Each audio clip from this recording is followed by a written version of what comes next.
This is the GJRB Online Network.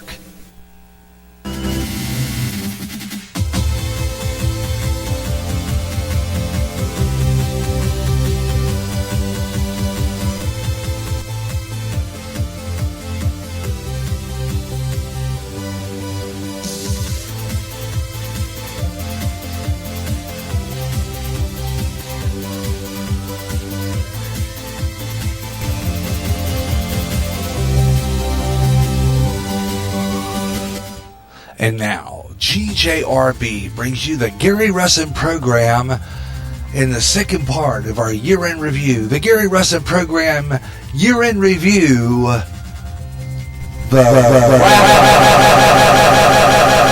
Yes, the wrap-up. The GJRB wrap-up will pick up in May 17th and go straight on through to the end of the year, right up until the present time. We'll be bringing you some great memories from the summer and fall. And now, let's go back and continue that wrap-up. The Gary Russen program year-end review. The wrap-up. Right on GJRB.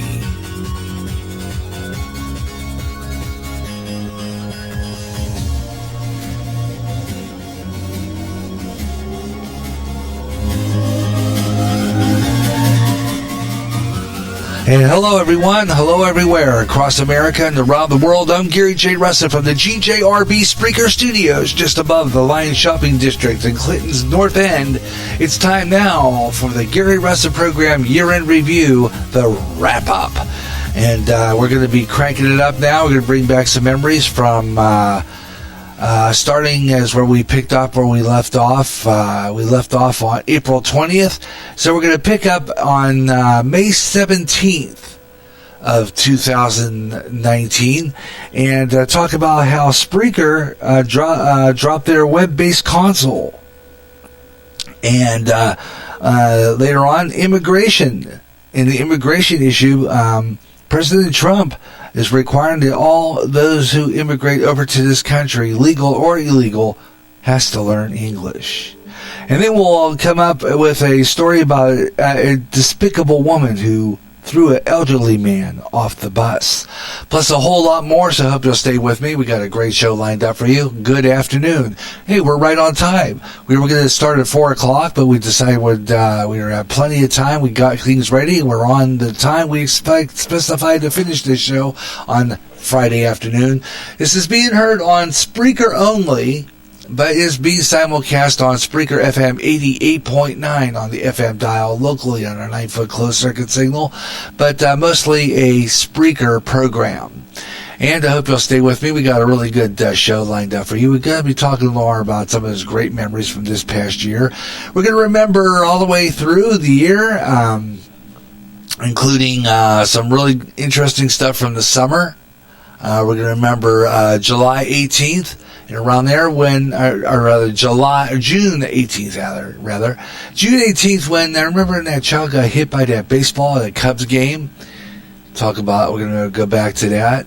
And then, of course, in July, Los Angeles, July 4th, there was an earthquake in California, epicenter, Ridgecrest, California. We're going to remember that earthquake. That was really people got a lot of people concerned there, so we're going to talk about that. And later on, we're going to bring back some memories. I have some memories of some phone calls with Caramel Conservative Ed Delgado. We got a memory from him, and also a memory from a most recent on-the-air conversation with Ben Osman from a most recent show. So that's coming up from our November show. And then we're going to we're going to flip back over to October. Remember that October 16th show when that rude, ruthless person came in and called our show? And that was our show. We were doing a simulcast with Podbean. Yeah, and we're going to talk about how I jumped on Podbean as well. This was the year when I added another podcast platform called Podbean. And it's a interesting platform because I like it. It's a cool platform. I like this platform. It's pretty wild, and it's going to be a fabulous show. So I hope you'll tune in for that. And Podbean was I'm going to stick with it. Now, as I told you before, I'm working on a program schedule. Haven't really done anything with it yet, but I will be doing it after this show goes off. I'm going to be concentrating on that schedule. Now, the schedule is getting kind of iffy because I'm working with my friend Brian Harrison on this, and some days it won't be as extensive as I was planning on. Being that I'm working with my friend Brian Harrison, so we're gonna have some days we're gonna be on the air. Some days when we're not going to be on the air until afternoon, and then there'll be some days when we're not going to be on the air till the evening, and there's some days where we're going to be on a full day. So it just depends on the situation. We might be on a full day. We might we might broadcast some days full days. We'll have some full days on Saturdays, and we'll have some full days where we're going to have our local side broadcasting the same time as Spreaker. So we're going to be doing all kinds of different things. We're going to be trying various things and getting different schedules lined up.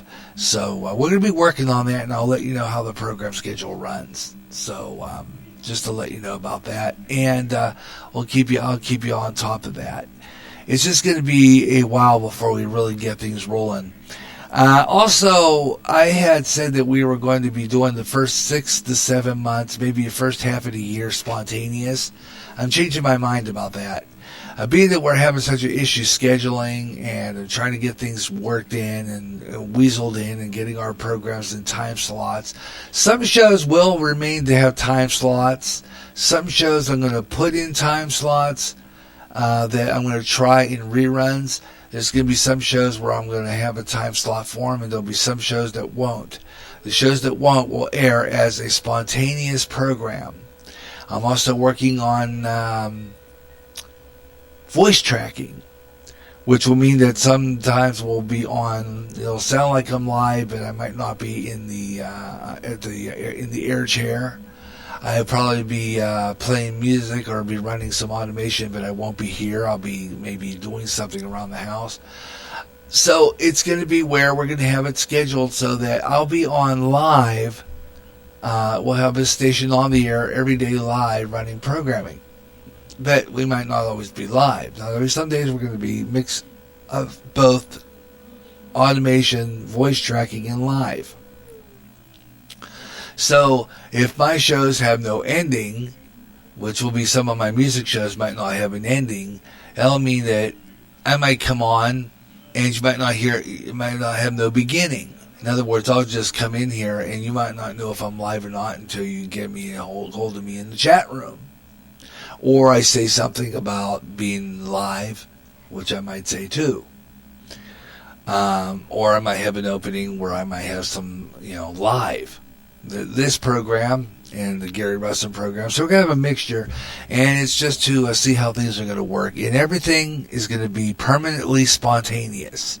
That means we'll still have programs in their time slots, but whatever is left open, whatever time slots are left open at the end of the scheduling that I'm done with, at the end of my scheduling project, those will be the ones that are going to be open all the time until I put a time slot there, until I try a show in that time slot. So that's how that's going to work. And it's going to take a while to really work that in, but that's how I'm going to plan it. And it's going to be where all the programs are going to have a time slot later on. But for now, that we're just going to spontaneously do this the whole year. It's going to be fun. And of course, like I said before, if we get programs in time slots, we'll be working them in time slots, and we'll put them in the time slots and run the programs in their time slots. And then in the summer, we'll have another spontaneous summer like we did last year. And all summer long will just be spontaneous. You never know when we're going to be on the air. An hour to 45 minutes before airtime I post. And this program was planned out. I needed to add this program because I want to finish up my year-end review. So this is the Gary Russen program year-end review, the wrap-up. And I tried to do that in there, but it was too loud. So, oh well. Didn't work out, but that's okay. It's just a fun live opening that I did. So I thought it was kind of cool. So I would get started on our year-end review stuff. And like I said before, I just had to do this to back time. I had my back timing time calculations, but I couldn't save them. Because for some apparent reason, the time calculator was giving me oddball pages after I saved them. So for some reason, everything wasn't in their place. So I said, the heck with it. I'm not going to worry about I'll try to keep everything, all my clips on time, but that doesn't mean it's going to be on time. So that's how that's going to all work. Meanwhile, back in the jungle, why don't we get started on our first segment? And our first segment starts off with a very interesting story. Last year, Spreaker decided to drop their web-based console. They just went and dumped it. And a lot of the followers, including Debbie Scott of the Debbie Scott Radio Network, were not too happy about it. And here it is from our show, May 17th. Spreaker drops its web-based console. Speaking of console, and a lot of you people who follow me on here on Spreaker, and a lot of people who are on Spreaker are aware of this.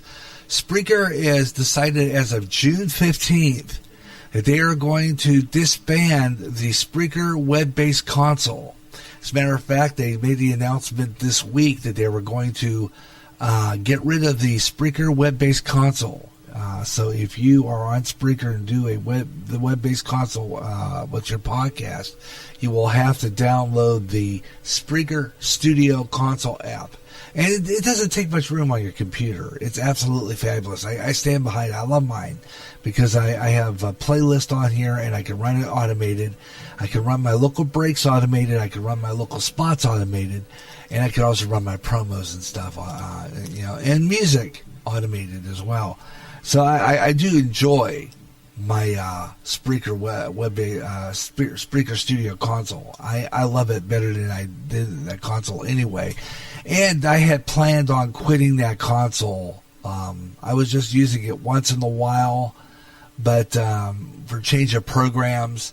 But I have a new way of doing that, so it'll be a lot quicker. And with the old copy paste, I type it out beforehand and then copy paste it, which means I can get on that much quicker, which makes more sense.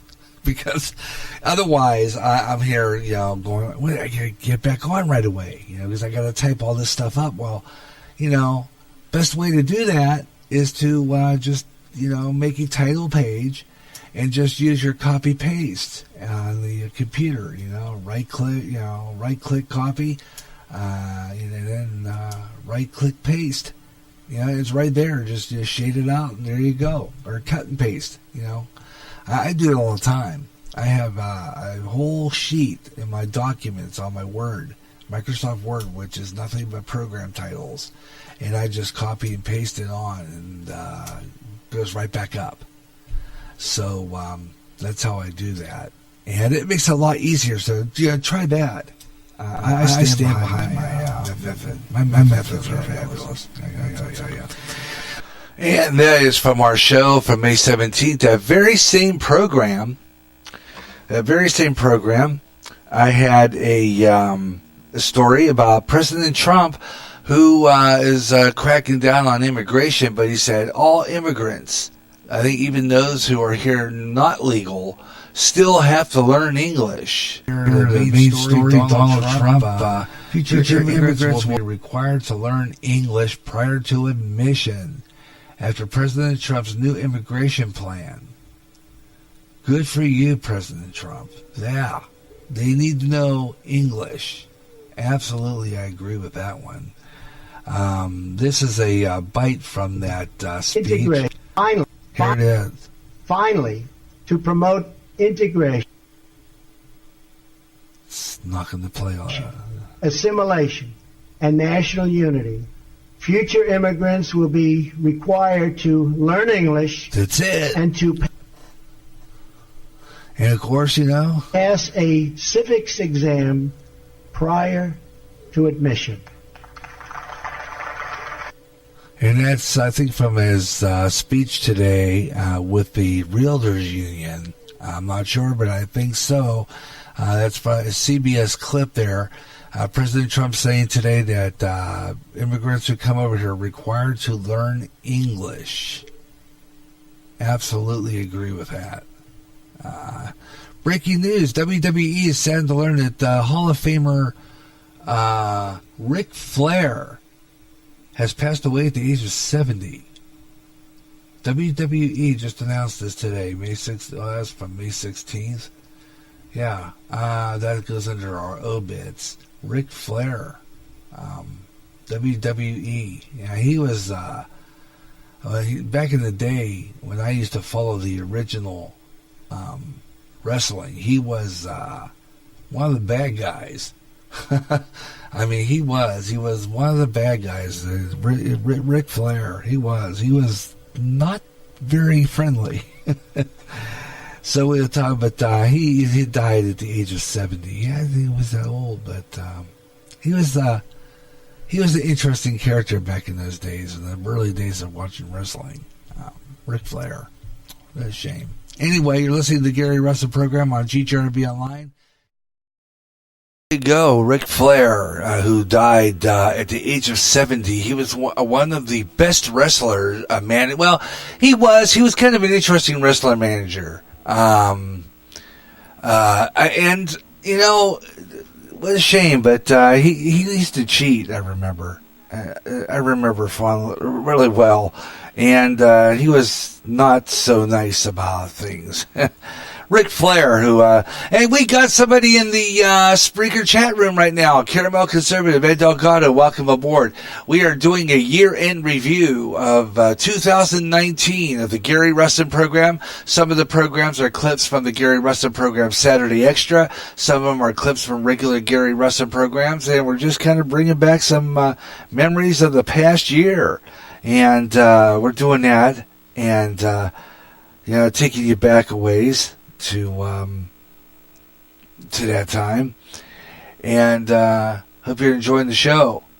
And right along the way, we're going to talk about another story that I thought was remember that woman who the young woman, I just pretty remember this.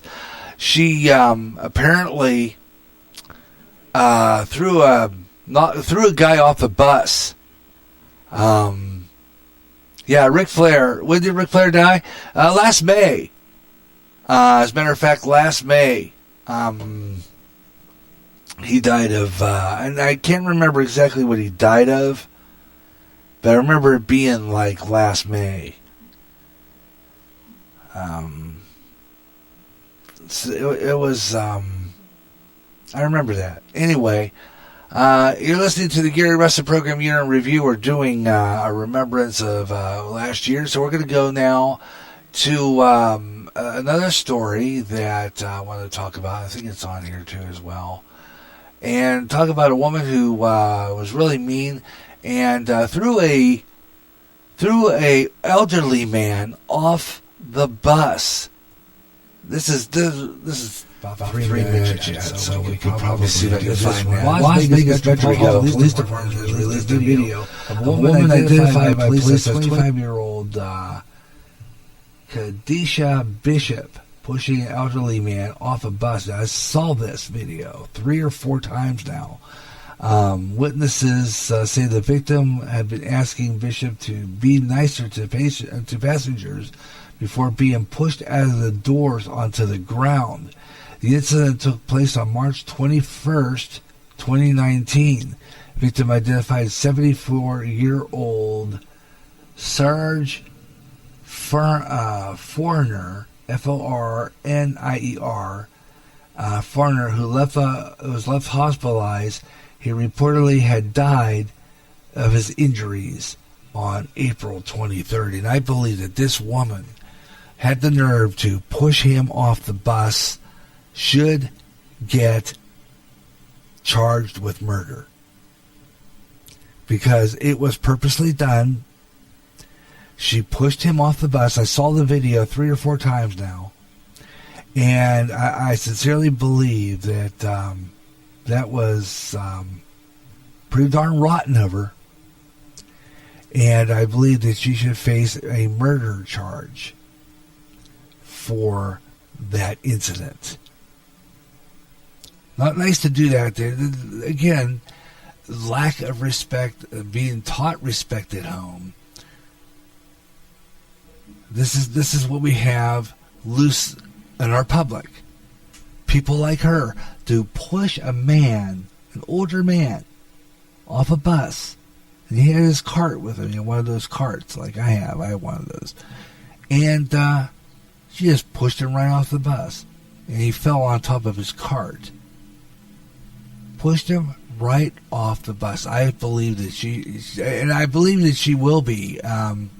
She was arrested shortly after that incident and was charged with murder, so attempted murder. So she's going to get some prison time. Good. She is going to get some prison time for that stunt. And good. Absolutely good.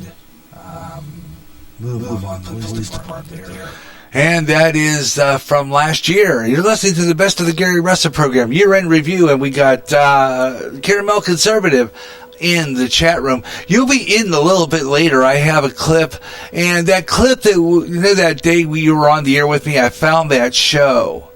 It was on, I believe, let me see if I got that right. I'll have to look at my rundown, because I have my rundown here.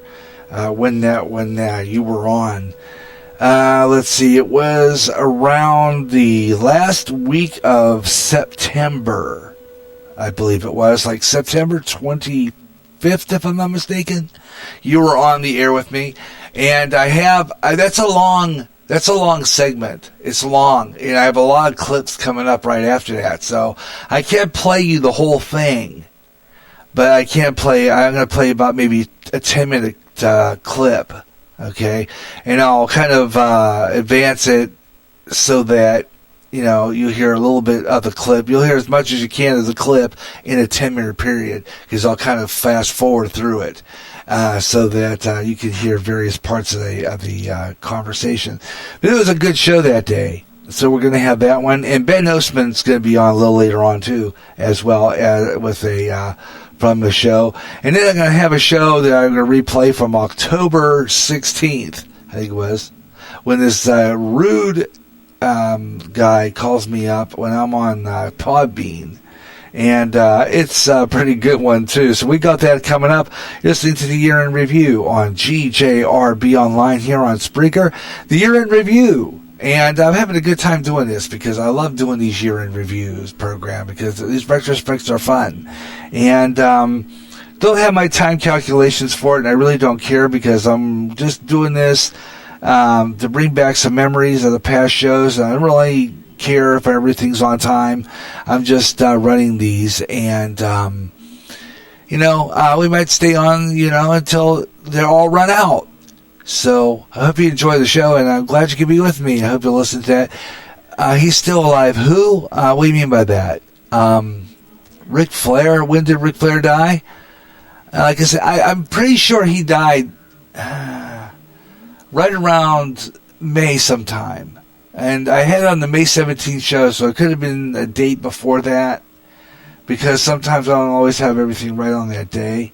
So within that particular time period. By the way, just before I continue, and I'll be doing Weather on the Fives here in a couple of minutes to continue the program, we just before I went on the air, there was a derailment in a town called LeClaire, which is just down the road from us, down River Road here in the Quad Cities. Just as you go into the Quad Cities, LeClaire is just like that area there where those guys who do the American Pickers in that town. Well, there was a bad derailment down there, freight train, earlier today. And I think they were cleaning up after that. Pretty nasty derailment. Just thought I'd mention it. So if you're headed in that direction, if you're listening in the Quad Cities area right now, I'd say avoid that area if all possible, because it's would not be a good time to go over there. Nope. All right, you're listening to the Gary Russen Program Year-End Review. I hope you're enjoying it here on Spreaker. And we'll continue. Now nationwide weather update. This is GJRB's Weather on the 5s. And weather on the 5s bring you some weather here. There's a storm system right now bringing some widespread rain across the eastern states into the weekend. A series of storms, which is going to bring some heavy snow into the mountainous regions of the Pacific Northwest. Elsewhere, high winds possible in California and in parts of the western part of the U.S. on Saturday. And here in the Quad Cities, we're expecting a little bit of snow tonight. There's a winter weather advisory for the Quad Cities area, as a matter of fact, and we're expecting to get some snow. Not very much. We're going to maybe stand to get 1 to 3 inches, according to what they're saying. But the Quad Cities might only get an inch. But I think here in Clinton, it looks like we could get into 1 to 3 inches of snow. So we'll keep on top of that. Coming up, you're listening to the Gary Russen Program Year-End Review here on Spreaker across America and around the world. Hope you're enjoying it. We got some more clips coming up in just a little bit here on GJRB Online. The Year-End Review of the Gary Russen Program, The Wrap-Up. And if you want to hear the first part of it, that's available right here on Spreaker. That's podcast. You can just play that. That is on demand. Just hit that button. You can hear the very beginning of our year-end review. So tune in for that. We got some interesting stories there too. But coming right up after the break, I've got a few more real good ones for you. By the way, as I told you earlier, a new schedule plan for the 2020 GJRB Online. We're going to be doing, I'm going to have all my shows in regularly scheduled time slots. The main programs will stay in their time slots, but the open time slots I'll be trying some shows in there. So it's going to be half schedule, half spontaneous. And that means that some days we're going to be spontaneous, and we have a show on the air on days that are open, that are scheduled. I will mark that as about hour to 45 minutes before airtime. I will post on all the social sites that we're going to be on the air with our program. So just to let you know that. So it's going to be half spontaneous, half schedule. So we're just going to be playing around with various things. So it's going to be kind of one of those deals where I'm just going to try different kinds of ways of doing my show and our different shows and have a time slot, because right now I'm struggling with time slots. And we'll be doing various things from our church's studios. And we've been doing some talking. I've been discussing with my church people at Church of Christ, and we're going to be probably broadcasting later on our church services. We're going to be live streaming them. Possibility we could be live streaming them on YouTube through the church's YouTube site, but I might also upload those over to the GJRB TV YouTube channel later, so you'll have a chance to catch those. And then some other great programs along the way too. So watch this year. It's going to be a pretty fantabulous year of great programming here on GJRB Online, and we'll give you all the details throughout today's program. And it will be on the air again tomorrow with the Gary Russen Program Saturday Extra. It will be our regular show, 3 o'clock Central Time, 4 o'clock Eastern, and 1 o'clock Pacific. And we will have Ben Osman in the studio. Oh, not in the studio, but we'll have Ben Osman on the air with us. And that'll be a pretty good show, so check that out. Meanwhile, though, coming up in the next half hour of our program, we have some more great clips, including a story, really pretty scary story about how Google has a way to prevent President Trump from getting reelected, according to the story. This is from a June 29th show. And then we're going to go to July 6th and talk about the the Southern California earthquake on July 4th. Remember that one? Yeah, that shook that part of California pretty bad. We'll have that coming up. All on the way next on the Gary Russen Program Year-End Review. Hope you're enjoying it. Stay with me. We'll be right back with more of the Year-End Review right after this break on the GJRB Online Network.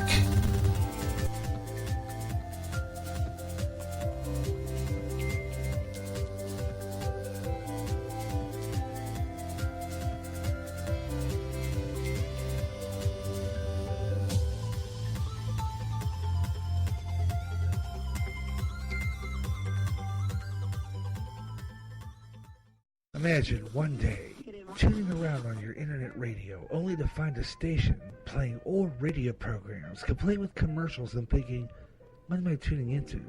The past? You might be, or it's just GJRB Online and Radio Land. A day of nothing but classic radio shows back to back with classic commercials in between.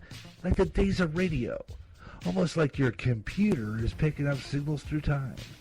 Closer than you'll ever get to time travel. Radio Land. Suicide's increasing among the youth, and many of them playing suicide games. This has to stop. Parents, watch your kids, and if you feel there's something going on and they are considering suicide, please talk to them, help them. And if it seems hopeless, call the National Suicide Prevention Lifeline.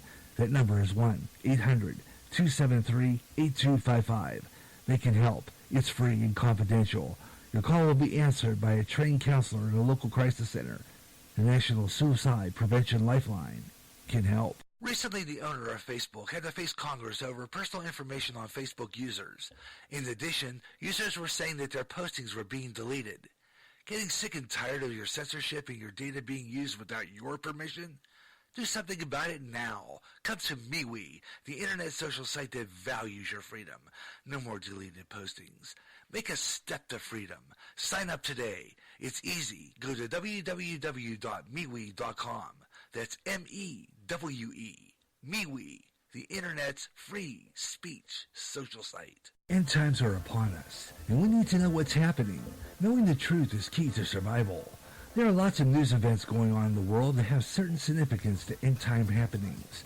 Listen, as men and women gather to discuss the news and how it lines up with Bible prophecy on the last 7 days. Uploaded as a podcast Wednesdays and run live every third Friday at 12 o'clock noon Central on GJRB. Whether it's baseball, basketball, hockey, even bowling, it's covered on Gary J's Sports page. I'll talk about what's going on in the world of sports all over the USA. We'll read you interesting articles about the players and even keep up with the scores of the games going on live. I'll even have guests from time to time and just talk sports.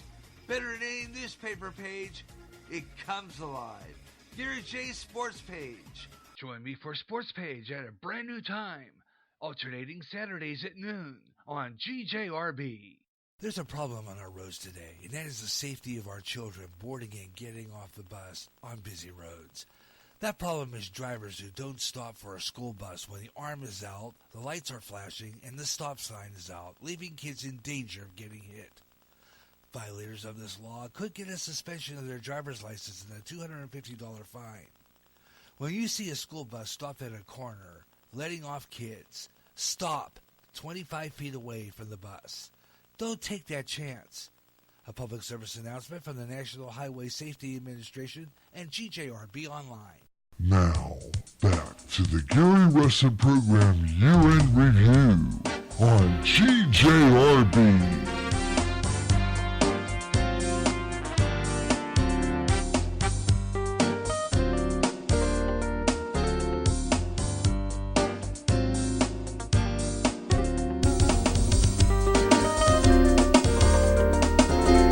And this is the Year-End Review, the wrap-up here on GJRB Online. I'm Gary J. Russen, and we had Caramel Conservative Ed Delgado in the chat room this afternoon listening to our Year-End Review. And thank you for stopping in, and we're playing some of the back memories of the of our year here on GJRB Online. Creating some memories, and we've got a great clip coming up for you here. Which I think is real interesting, in that it's a real story about how President Trump, let's go back to where that story at here. Actually, they're saying that Google This is from a June 29th program saying that Google has a way of preventing President Trump from being reelected. Like they have that power. We got that coming up. That's a pretty good story. But before we get started on that, I got a real short, sad one.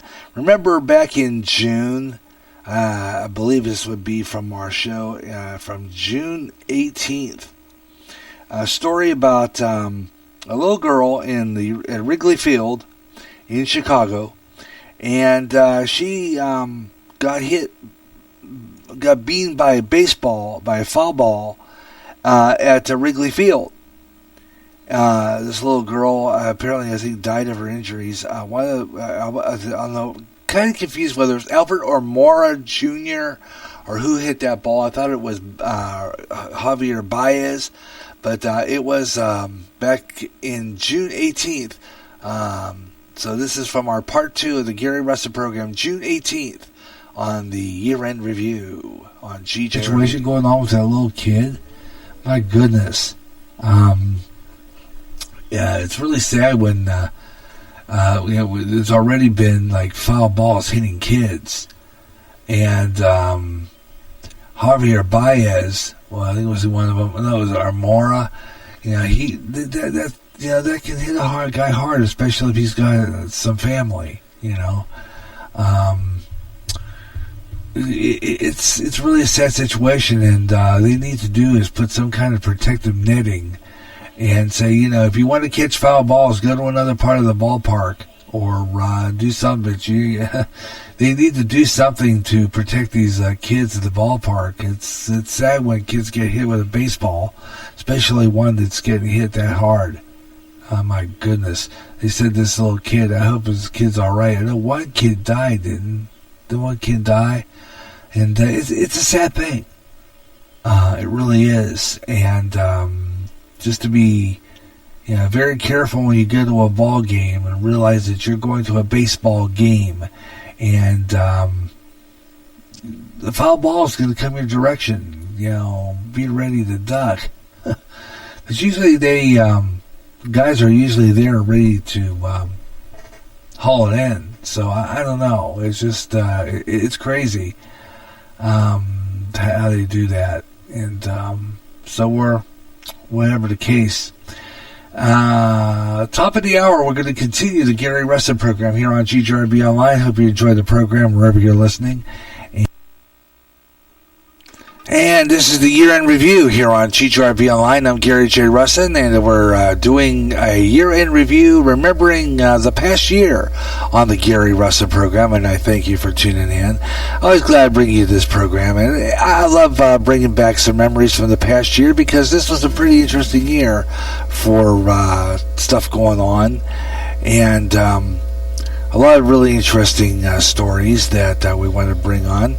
Coming up now, we're going to bring you a pretty lengthy story here. Back in, and I found this story interesting to an extent, and I don't know, maybe Ben Ostman will listen to this as a podcast later. I kind of shout out to him, and maybe even Ed if he's listening still. A story about, from our June 29th show in part 2, I talked about a story about Google and their attempts to prevent President Trump from being elected. Listen to this. And anytime soon, I am looking at his thing. This story, it's an interesting story, and I think that Ben might even like this one.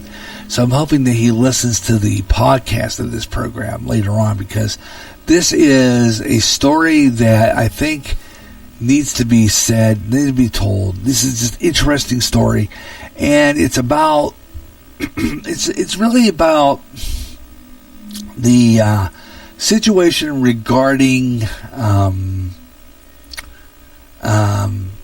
Google, and the fact that they said that they can. This is the insider report. Google saying that they can prevent President Trump from getting reelected. This story talks about that. It's an inside whistleblower talking about executives there revealing the Google plan to prevent Trump's situation in 2020 on a hidden camera. Now, I'm hoping this plays. It doesn't make a fool of me so far. Interesting story, and you got to hear it. So here's the first 10 minutes, part 1 of execs at Google reveal plan to prevent a Trump situation in 2020. Part 1 on the Gary Russen program, Saturday Extra. Okay, come on now. It should be rolling. Okay, let me see here. I think we're going to get it. We hope. Unless they took it down and found out I'm going to play it. You never know. These people listen to this stuff. Okay? More than likely. Oh, let's see. Oh, look like. I bet you darn tootin' they took that thing off. Would you know it? Backup video available. Oh, let's see. We can try this again. Let's see what we got here. Let's see if we can pull this up. If we can't pull it up, we'll just say, ha ha. You see, it played before. What I should have done was record it offline. Update. Here we go. YouTube has removed this video from their platform. The video is still available on the website page. Update. Congressman Louis Colmert issued a statement saying that Google should not be deciding whether content is important or trivial, and that they must and surely should not be meddling in our election process. They need their immunity stripped. Update 2. Google executive Jen Janai responded to that video saying, I was having, quote, she said this now, Google executive Jen Janai, Genai, so I'm going to say it's Janai, responded to a video saying, quote, I was having a casual chat with someone at a restaurant and used some imprecise language. Project Veritas got me. Well done. Insider Google, quote, is bent on having never letting somebody like Donald Trump come to power again. Google head responsible for the inventive says Elizabeth Warren misguided or breaking up Google. Google execs don't break us up. Smaller companies don't have the sources to prevent next Trump situation. Insider reports. No, let me see. We're going to try. Oh, yeah, here we go. Let's try it again. Maybe it just didn't work. Here we go. Here's the first 10 minutes of this fascinating story. The reason why I decided to come to Project Veritas is because people need to know what's actually going on with Google. There's this facade about what they're doing, but what they're actually doing, what the employees are actually seeing inside the company is different. But the reason we launched our AI principles was because people were not putting that line in the sand, and they were not saying what is fair and what's equitable. So we're like, well, we are a big company, we're going to say it. The people who voted for the current president do not agree with our definition of fairness. They're not an objective piece. They're not an objective source of information. But then there are teams which are called ML fairness. ML fairness, the teams? Fairness, like, you need to be fair. And we're also training our algorithms, like if 2016 happened again, would the outcome be different? They are a highly biased political machine that is bent on never letting somebody like Donald Trump come to power again. 2020 is certainly on top of now my old organization, Trust and Safety, is top of mind. They've been working on it since 2016 to make sure we're ready for 2020. This is a Goliathine butt of David trying to say that the emperor has no clothes. He got called in front of Congress multiple times. They can pressure us, but we're not changing. Being a small little ant, I can be crushed, and I'm aware of that. But this is something that is bigger than me. This is something that needs to be said to the American public. Elizabeth Warren is saying that we should break up Google. And I love her, but she's very misguided. That will not make it better. It'll make it worse, because now all these smaller companies who don't have the same resources that we do will be charged with preventing the next Trump situation. It's like a small company cannot do. And it's like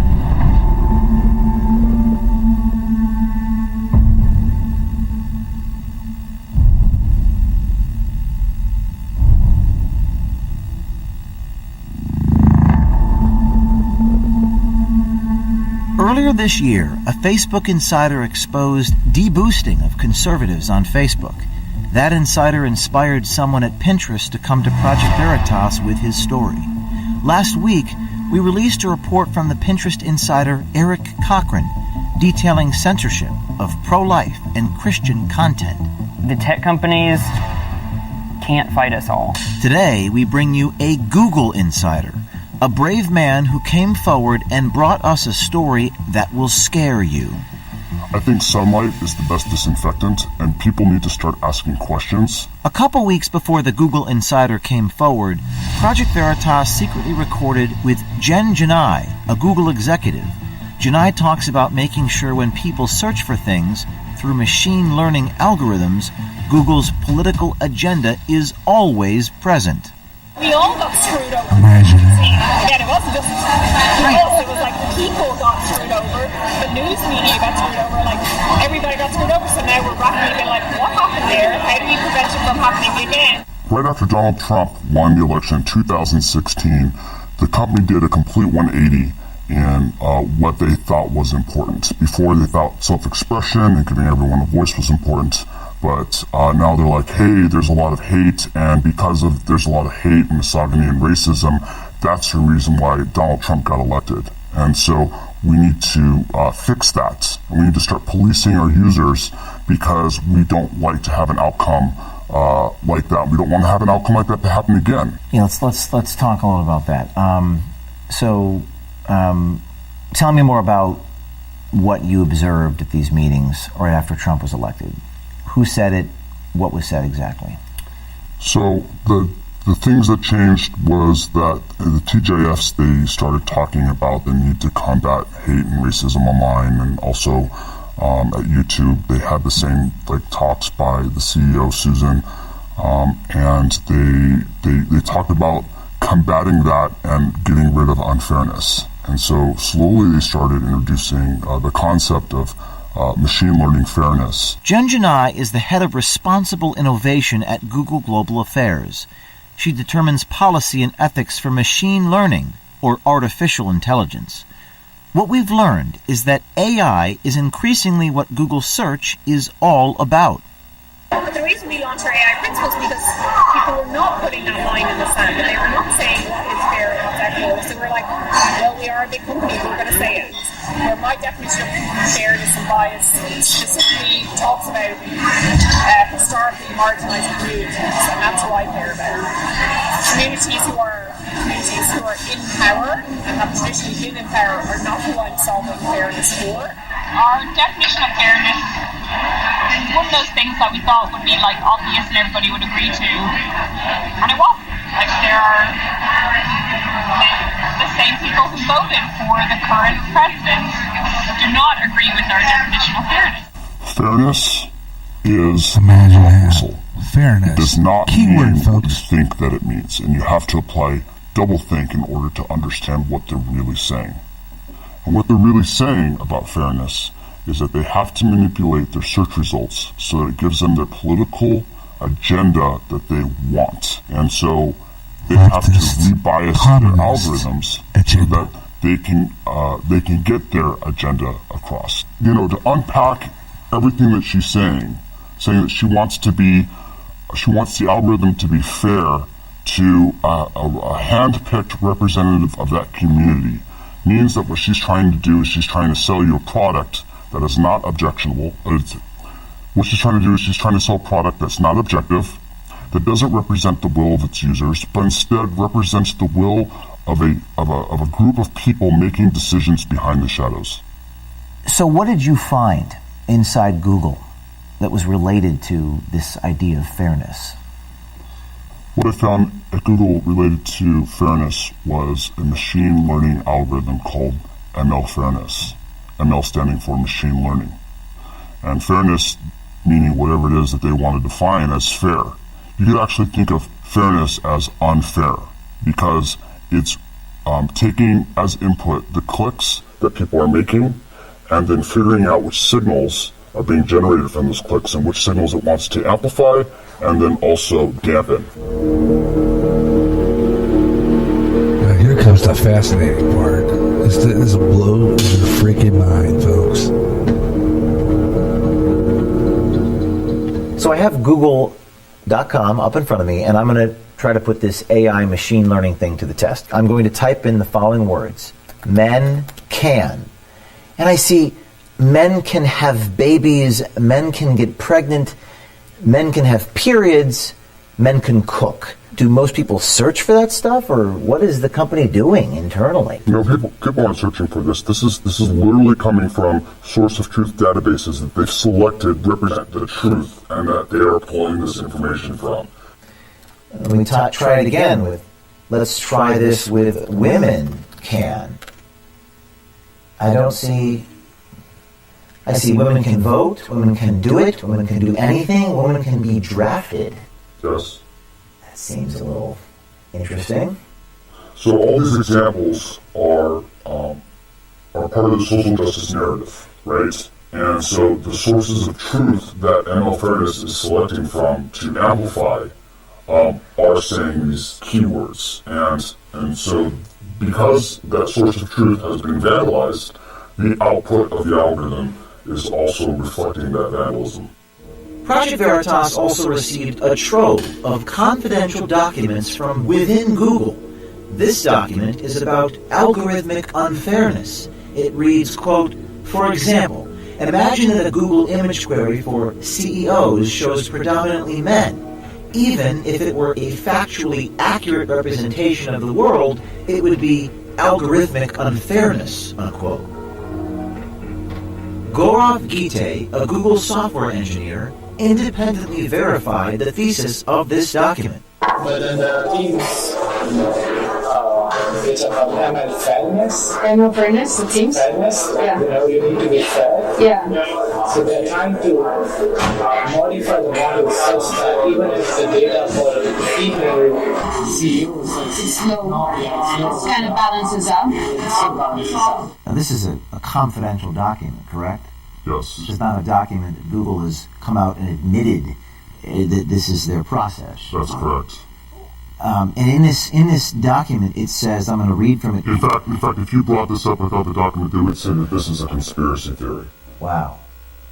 So they wouldn't admit this publicly. They would never admit this publicly. In this document, it says, in some cases, it may be appropriate to take no action if the system accurately affects current reality, while in other cases, it may be desirable to consider how we might help society reach a more fair and equitable state via product intervention. What do they mean by that? So what they want to do is they want to act as gatekeepers between the user and the content that they're trying to access.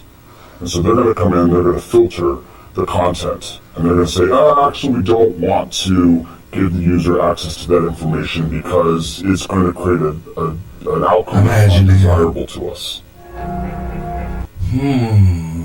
Where have we heard this before? Yeah. Well, this is the same people that probably Zuckerberg, and this is the same people that more than likely says that GJRB's content is offensive to the listening audience. And of course, we're being offensive because GJRB tells the truth. Yeah. These people, I don't know, it's just your typical communist propaganda, of course. And that's from our June 29th program, and how Google says that they can prevent President Trump from getting elected. This is, again, your communist plot, folks. This is something you hear about in the movies. Okay, seriously. This is the evil plot line that's going on in this country. It blows my mind, I'm telling you. Good grief. Wayne, what's next? Serious. What is next? You're listening to the Gary Russen program, and we're doing the year-end review. And I hope you're enjoying the program we were listening. Coming up, we're going to go to July 6th. And remember that earthquake that hit Los Angeles. We got that coming up. That was the one in Ridgecrest, California, that rattled that state to pieces. And, wow. So we got that coming up. And also coming up next hour, we've got some more great stories, so I hope you'll stay with me for the year-end review of the Gary Russen program here on GJRB Online. Also next hour, and I believe it'll be next hour, we'll have a little clip of that piece which Ed was on with us. That'll be a good one. You want to listen to yourself back, Ed. That'll be kind of a cool show. I can only play like about 5 minutes, about 5 to 10 minutes of that, because I have other clips I want to play. And I've got a lot of other segments. So we talked for a long time that day. So I'm just going to kind of sift through it and play some of the best parts, some of the best of the conversation. Because remember what we talked about that day? I remember some of it because I played it yesterday. We talked a little bit about various things, including Pittsburgh, Bill Cardille, and stuff like that, wrestling. So it'll be a fun show. I want to tune in for that. That's coming up in our next hour. Okay, you got the Gary Russen program here, and we're doing the year-end review, the Gary Russen year-end review here on GJRB Online, the wrap-up, and I've got more coming up here on Spreaker, on GJRB Online, and of course tomorrow we go back to our regular programming as we bring you the Gary Russen program, Saturday Extra tomorrow afternoon, 3 o'clock Central, right here on Spreaker, so tune in for that. Alrighty, let's do a brief look at our weather forecast right now. Take a look what's going on around the nation in weather. Now, nationwide weather update. This is GJRB's Weather on the Pod. Take a look at some nationwide temperatures and take a look at what's going on in Clinton as well. And we're going to just keep on doing nonstop clip playing as we do our year-end review. Non-stop clip playing. That means another 50 minutes coming up as we head into the new hour. As a matter of fact, we're going to do a full hour without a break except for the half hour. So we're just a full hour without a break. So stay with me. You're listening to the year-end review right here on GJRB Online. And let's take a look at some of our temperatures across the nation. San Francisco checking in at 59 degrees and cloudy skies. 48 degrees and partly cloudy in Manhattan, New York City. Shaler Park, Illinois checking in with 35 degrees. Boston, Massachusetts right now at 48 degrees and overcast. Houston, Texas checking in at 67 degrees. At Mayer Farms at our GJRB Spreaker Studios here on Mayer Farms, just north of North Clinton, just above the Lions Shopping District, we're at 34 degrees. Feels like 34. Winds are calm, but it's coming out of the southwest direction. And we have an 80% chance tonight of evening snow. That's right. We'll give way to measurable amounts of snow, lingering showers late tonight. 27 winds north-northwest at 5 to 10 miles per hour. Chance of snow is going to be at 80%, and we're expecting 1 to 3 inches tonight here in Clinton. 10% chance of precipitation and cloudy skies tomorrow, with becoming partly cloudy with a high of 32. With winds west-northwest at 10 to 15 miles per hour. Clear skies with a few passing clouds, low about 24, and south-southwest winds at 10 to 15 miles per hour. Right now we have a good index. UV index is good at 2.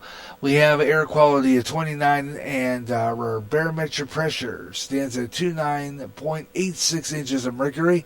Cloudy skies outside our Spreaker Studios. 29 degrees is our dew point. 78% relative humidity. Once again, current temperature 34 degrees. Next Weather on the 5 is coming up in 30 minutes from Weather Nation, or any time in the hour that ends in 5, 5, 15, 25, 35, 45, or 55 past the hour, right here on GJRB Online. Weather on the 5s. And I'm glad you could stick around. We got some great internet stuff here. We're doing our year-end review, part 2. The year-end review. And, of course, this is the year-end review show called the Wrap-Up. Year-end review, the Wrap-Up, right here on GJRB Online. And bringing you the all the great memories from 2019. And we are in the midst of the summer. And coming up, we're going to talk about Los Angeles in the Southern California. And they had that earthquake on July 4th. Remember, July 4th, sitting there watching TV, getting things ready. I wasn't doing the show, but I think I was doing some prep work. And I was watching Days of Our Lives at that day. And NBC breaking in with a earthquake, and that's coming up here. But first, let's do the top of the hour. Yeah. It is now 4 o'clock Central Daylight Standard. Wish it was daylight. Daylight's coming up in a couple of months. It's just daylight. It's 4 o'clock Central Standard Time right now, 5 o'clock Eastern, 2 o'clock Pacific, and I'm Gary J. Russen. You're listening to the Year-End Review. The Gary Russen Program Year-End Review here on GJRB Online. The Year-End Review, the wrap-up. Okay, and I hope you'll stay with me for the next hour. We're going to do non-stop, wall-to-wall clips. No breaks until the half-hour mark when we do our weather on the fives, close to that. So we're just going to keep on rolling. It's 4 o'clock, so let's keep on going as we bring you the year-end review and continue doing so here on GJRB Online. And as I mentioned earlier, back on July 4th, I was watching TV, and I remember that day. I was watching Days of Our Lives, and all of a sudden NBC broke in, and there was an earthquake in that time, Southern California. It was epicenter was in Ridgecrest, and it rattled a good chunk of the California there. It was pretty bad. And this is from our show that days later on Saturday, on the Saturday Extra. Days later, Saturday Extra, July 6th, and we're talking about that earthquake in California on the year-end review right here on GJRB.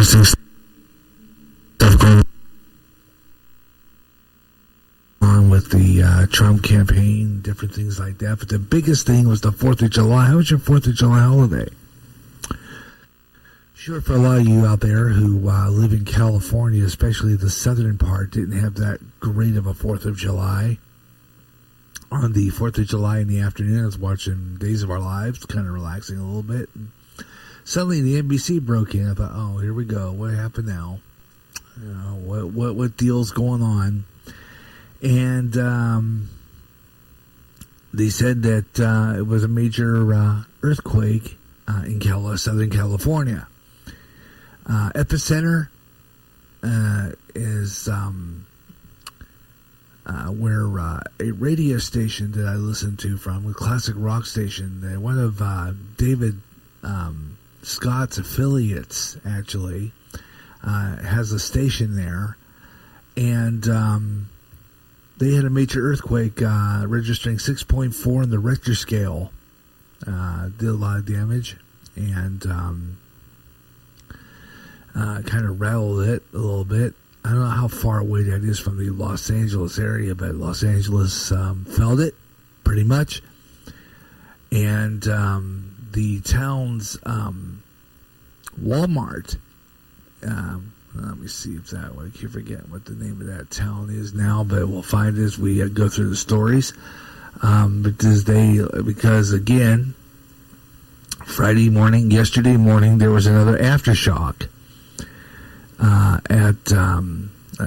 in that same area along the Mojave Desert, pretty close to the town, and they're warning that there are more earthquakes to come. And this was in the high desert. The epicenter was in the high desert, and a lot of damage there, a lot of heavy damage. And we're going to pray for those people. They're saying that more earthquakes are possible in that area, especially after that, because, again, Friday night, last night around 8:20 p.m. Pacific time, 10:20 Central Daylight, 11:20 Eastern, they had another one registering 7.1 on the Richter scale, rattled some more of that area. Not only that, we had another earthquake registering up in British Columbia up around the area where one of our fabulous podcasters and has that national radio show called Spaced Out Radio, SOR. David Scott, I hope you're okay out there. Pretty, I don't know, I'd say it wasn't as strong as the one in California, but it was pretty close. And that registered, I think it was a little bit of a weaker one. What's that, 4 points, I think, something like that. Anyway, here we are. There's more aftershocks.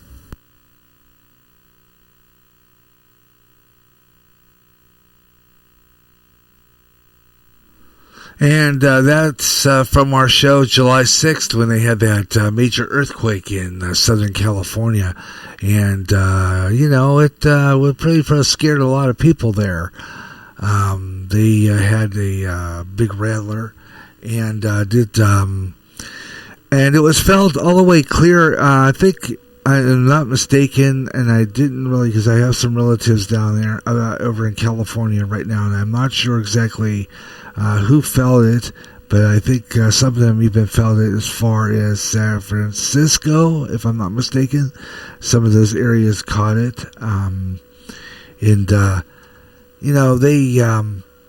they get it all the time, and of course, a lot of people down there in California, they're used to it because that is a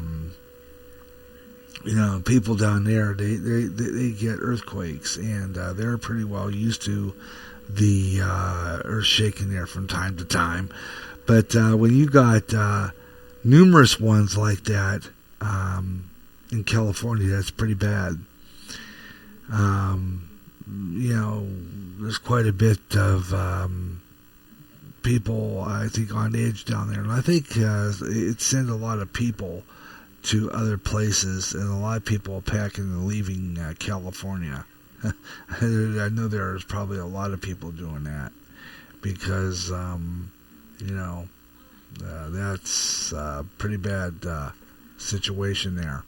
You're listening to the year-end review, the Gary Russen program on GJRB Online. Coming up, we have Ben Ostman, memorable recording. We got that coming up.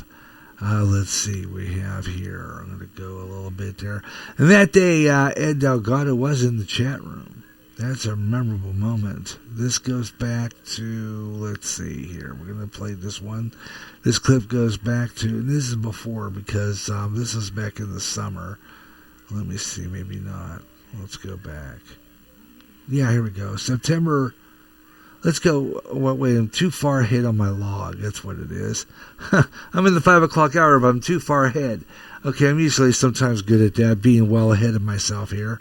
We're going to go to the show dated September 28th. So we're going to go there. So I'm going to pull up my YouTube here real quick. And I'll pull that one up.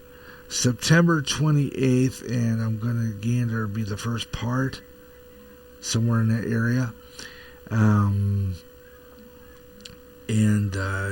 Sure, I think it was like about 9 minutes in to that part. And when we had Ed Delgado in the studio, in the chat room. We'll got that later on. But we have here, Ed, if you're listening, you're coming up. This is from a program that we did. This is, you were on with us on September 28th, which I think was a Saturday extra, September 28th. And I'm going to jump to that right now and bring it to you. Let's see, I would think it is right about, and let me see if we got this corrected here as soon as we get up there. I'm going to roll that back to about 9 minutes in from the YouTube video part of the show, because that's why I put my shows on YouTube, so that I can go from player to player to player to player without scrambling too much. So that's what I was doing. I believe it was about 9 minutes into the program. So I'm going to say is around 9:58 and around there. Let me see here. I'm going to play that. Nice. that idea. So we already posted on all those areas, and let's see what later. And I'm going to pop in and get ready for weather on the 5s. Okay, this might not be the one. At the 5 Let's after the hour. check the first. Let me check the next part of that particular show and see if we have that ready, because I'm not sure now which one it was. So it might have been in the midst of the second part, in around there, close to the final part even, when we had them on. So I'm going to check this one out and see if that's the one we're looking for, and see where we are here. I'm going to go about 9 minutes into the show, into that part. About 9:58, I believe it was, in around there. Here we go. Yeah, this is where we are. So Ed, get ready, because you're going to hear yourself as we do it. This is from the Gary Russen program, and this is from the Gary Russen program, September 28th. And you were on our show, and this I'm going to give you about maybe 10 minutes of this segment. And then we're going to be 10 minutes. Let's run this until about close to weather on the 5s. And because I want to get another clip coming up after that one that's pretty good I want to set up. And that is another shooting that happened. This is from our November 15th show. And remember when I had that shooting at Saugus High School and near Los Angeles? We got that coming up. So I want to get that ready. And we're going to have that one coming up. But meanwhile, let's go back to September 28th when Ed Delgado was on the air with us on the Gary Russen program year-end review on GJRB Online, the year-end review, the wrap-up right here on Spreaker. This is September 28th, Gary Russen program. Check it out. Here we go. I hit a button. I hate when I hit buttons and I make a mistake. Hello? Sorry. Hi, Ed. Sorry about that. I hit the wrong button.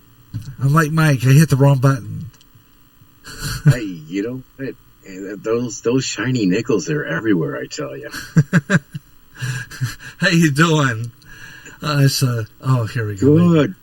Sorry, it took me a minute to get back to you here. I had to take advantage of the beautiful day out here and get my lawn mowed and stuff before, people started thinking I was like in the Amazon or something. Yeah, and I thought, wait a minute, what's going on here? Because I knew you called, and I thought, my imagination, or did he call and I missed it? Because I had just clicked on to my Skype, and then I called you back and unavailable. I thought, okay. Oh well. Probably it might be internet signal. That might be it too. Because I know when I tried calling, it rang like it normally would, and then it just kind of drops out. It doesn't really leave you like this person's unavailable. Skype's kind of a mean poo-poo head that way. Yeah, even though their quality is incredible. I mean, the sound quality is amazing. It has gotten better. The things that I'm hoping to do, I did this with a guy where we Skyped on a live podcast. Skype just got a call. Wow. And the quality sounded like we were in the same room. Wow, yeah. Wow. And I'm hoping to try that out. And I think if I were to do a video version of my show, I may be able to do a screen share with the XSplit. Don't know how that would work, but yes, that would put you on the screen with me. That'd be cool too. Because I'm planning on another video. I've been looking at several different ones. They've got like Streamlabs, StreamYard, there's XSplit, there's Screenomatic. There's a couple of different ones out there. I'm kind of playing with them all to see which one I like best. Okay, tell me how those are. Yeah, let me know how those are. Let me know how those are, because if they're better for the computer here than an XSplit, because I can only be on for maybe 40. I swear it's the length of this podcast that I do here, the 45-minute plan, because after about maybe 45, 50 minutes, I'm lucky. Sometimes I get an hour, and then after that it freezes. Right. So, and I noticed the same thing too, especially when you use the XSplit broadcaster. That's the one that freezes. That's the one that freezes a lot. The VCam is a great thing, but because you can take out the you don't even need a green screen. It just removes the background, but you do come across a little fuzzy, kind of like the Predator decloaking. So it's I don't know if I necessarily like that. But the camera, it's the Logitech. That's the one that you have, right? What's that? I have the camera, the Logitech. Yeah. I have a interesting camera. I can't remember if it's Logitech or what, but it's a pretty good camera. It's a webcam. I got it a number of years ago. It's black, and you plug it into the USB jack. You plug it into the And it's a beautiful camera. I mean, it runs 50 frames per second. Wow. Good quality picture comes off of that, believe it or not. It looks like, professional television. Right. It's amazing. I'm trying to do, and maybe you can help me with this, because I don't understand how the heck anybody can post on Instagram. I cannot. I cannot find where to put it. I thought I posted on there once, but I forgot how to do it. Instagram is an interesting beast because for the most part you have to post via your mobile phone. Oh, I have to do the mobile phone? So you can do the reader and watch and make comments on your PC or your laptop. Or for videos and most of your other postings and stuff, they initially started out as an all exclusive mobile application. It just kind of moved on to the PC laptop, just for the purposes of hey, I can access it, read it, comment, but you're not doing much posting that way. Oh, that's a bummer, because I really thought maybe I could go over there and put my show over there to get some audience, but just no avail. I can't seem to do it. And I heard you say you were on Instagram with your show, and I thought, how the heck did you do it? Well, and that's what I did was I live streamed it through my phone. Oh. But one of the things that I was thinking about doing, because I think I had too many irons in the fire. Hang on one second. Give me one moment here. Sorry about that.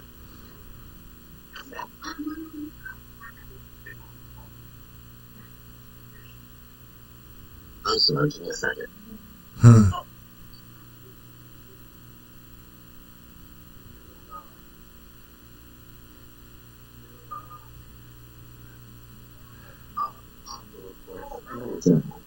Sorry about that. That's a delay of please turn down your radio when you call in.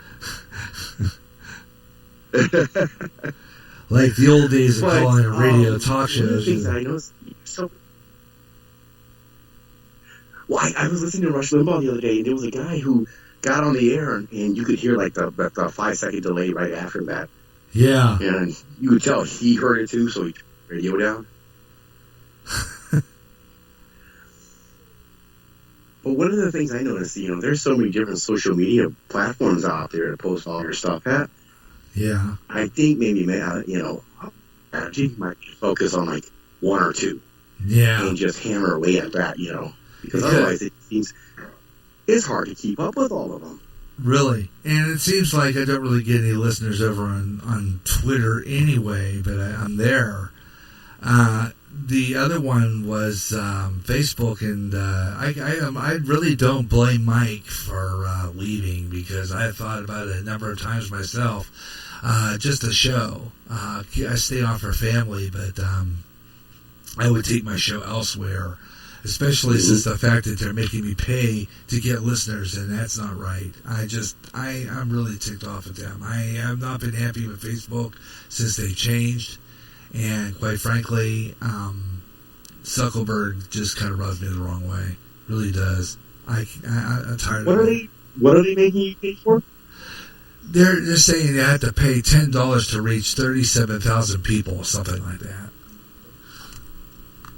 Oh, yeah, that's right, for the advertising, because what they did, and all the social media platforms have done this by and large, was they changed the algorithm, because what happened was there was a lot of people that were doing a lot of internet marketing, and for just pennies on the dollar, they would get a lot out there. People were making a ton of money, so they changed it up there to make it a little more difficult so they can get their cut of, we're going to limit your reach. Rather than just, throw out the hashtag and just let it organically happen. So, and that's, the price of doing business with Facebook. Yeah. Whether it be Facebook or Instagram or any of the other ones up, but yeah, I'm not too big. If I don't post too much on Twitter, I mean, Twitter to me is like, it's the cesspool of the internet.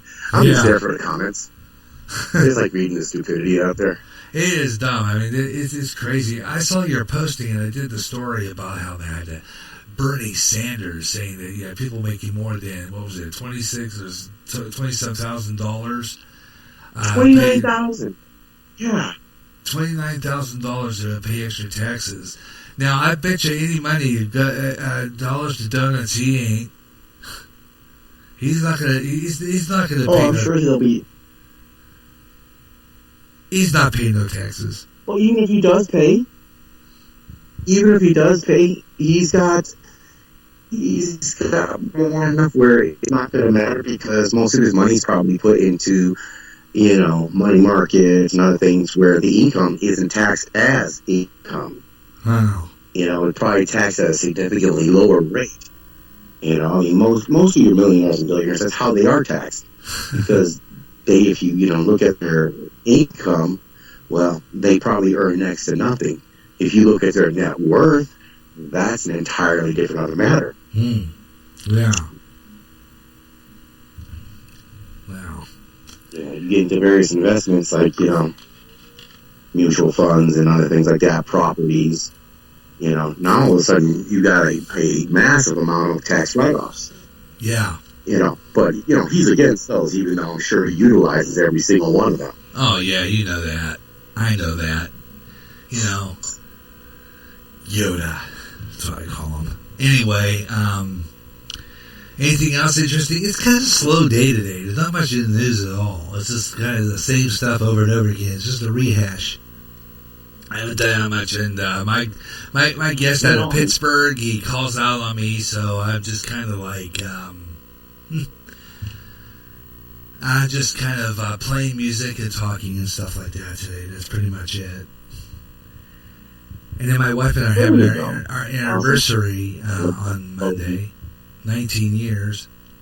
19 years? Yeah. Okay, Grandma.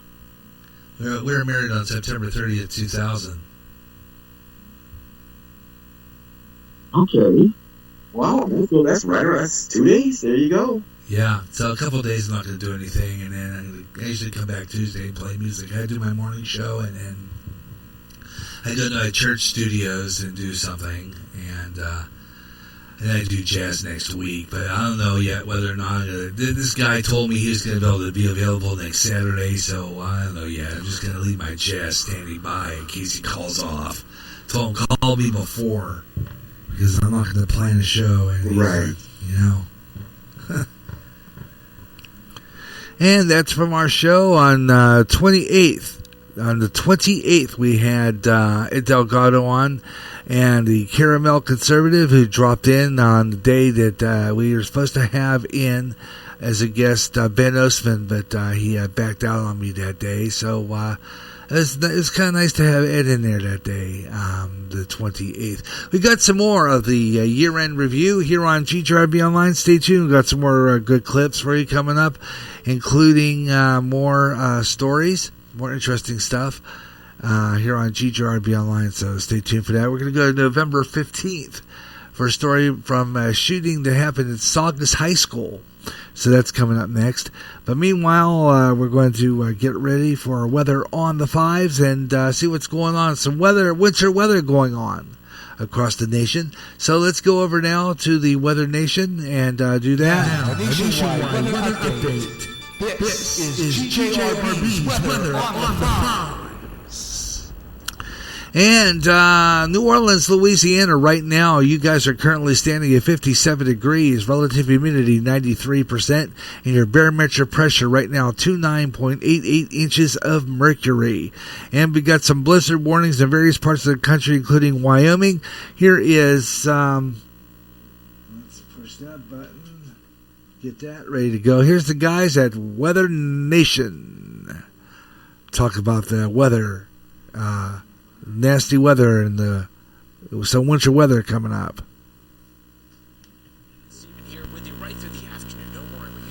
Click, turn us on, whatever it might be. We're going to be right here tracking a pretty powerful storm in the southeast. Yeah, we are. We got a lot of rainfall moving across the area. Actually, it's very warm air this go around, warm enough to be raining in Maine. Yeah. And where you're from, the Vermont, New Hampshire area, not often does it rain this time of the year, I don't suppose. I know, and that's a testament to 85 degrees in Jacksonville today, so it's very warm here across the southeast and east. We call it advection. Warm air advection is working its way northward out ahead of our cool front, and that's what's happening right now. Centennial Park there in Atlanta, Georgia. You can see the water standing there in the park, and they've had quite a bit of rainfall over the past couple of hours. The heaviest rain moving through there about 8, 9 o'clock this morning, but steadily moving on to the east, and as it does so, we're tracking that there along the southern sections of Mississippi into Alabama, southeastern sections of Alabama, down around the Wiregrass, moving into Georgia at the moment as well, from Atlanta southward, and from New Orleans along the I-10 corridor. There's still plenty of rainfall there as it moves on west to east. Over to Tallahassee. Now, these are thunderstorms. These are kicked up right here into this area out in advance of our cool front. This is the warm air pocket that's moving through the region, and as a result, we're beginning to see these temperatures that are super warm here. As Steve just said, we've got thermometer readings clearly into the 70s and 80s. Dothan at 79 degrees. Jacksonville, Florida at 82. Savannah still sitting in the 70s. And then the warm air goes northward and eastward on the eastern side of the spine of the Appalachians through here.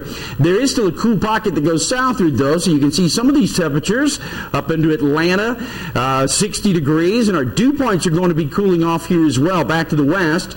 In fact, I can show those to you. Current dew points are going to be into the 70s into Albany and Dothan, but 60s and 50s back into Alabama. 59 degrees for a dew point reading right now into Atlanta, and 66 into Charleston and Savannah with a 70-degree reading there into Jacksonville. Now, put the rain back on top of it, and you can see making to Albany, Dothan, northward up to Columbia, South Carolina. These are thunderstorms that are pretty vivid and often are producing quite a few lightning strikes from time to time. I-40 in particular as we go northward into the Carolinas, Richmond to Virginia Beach, Roanoke, I-81, Washington to Baltimore, I-95. All of this is rain that's making its way into the Ohio Valley and the northeastern United States as we go through the next 24 hours. Little mix here in the southern Vermont, New Hampshire, but it's still rain across much of that area there as well. Go back to the west a little bit. We'll find some of this snowfall in Minneapolis, southward, back over to Omaha.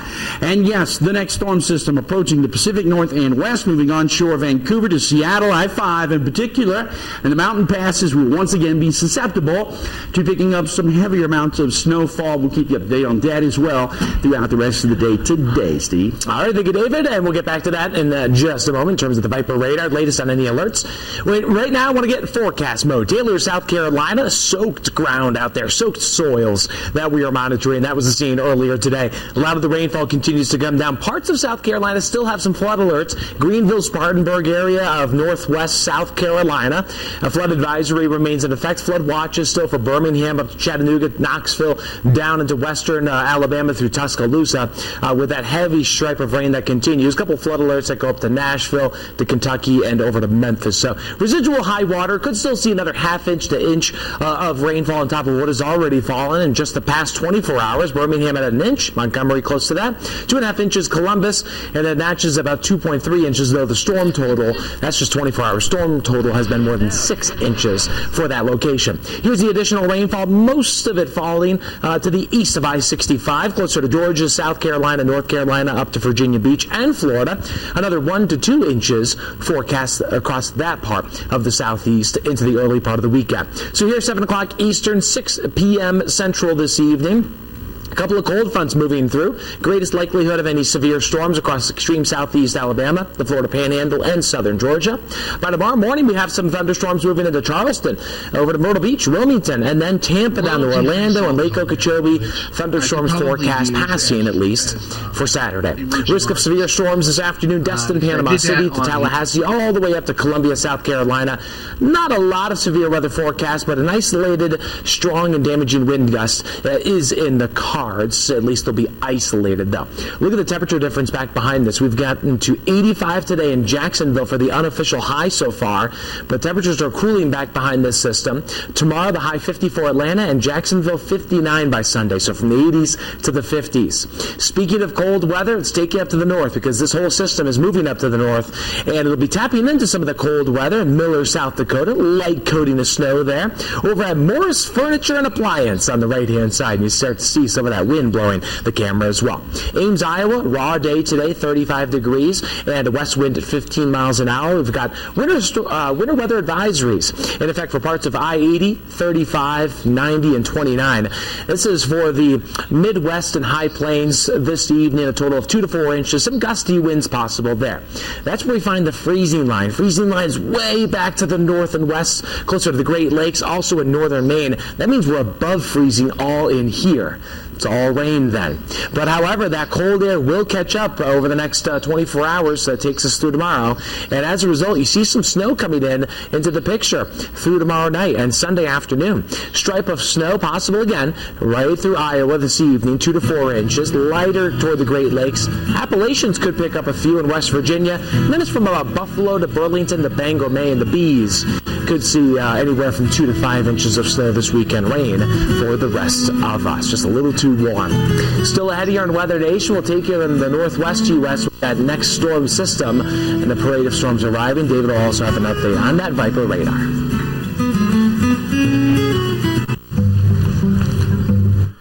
Alrighty, there you go. Weather on the 5s right here on GJRB Online. Sorry about that. If you hear stuff in the background, it usually means I'm queuing up something for the next segment. So right now I'm doing that and getting ready for my next story, which is coming up as soon as it shuts us up here real quick. As I was trying to get that to plug into the board here so that we can play it and bring the volume down just a little bit so it's not too hot. And we're going to go now to November 15th. 2019.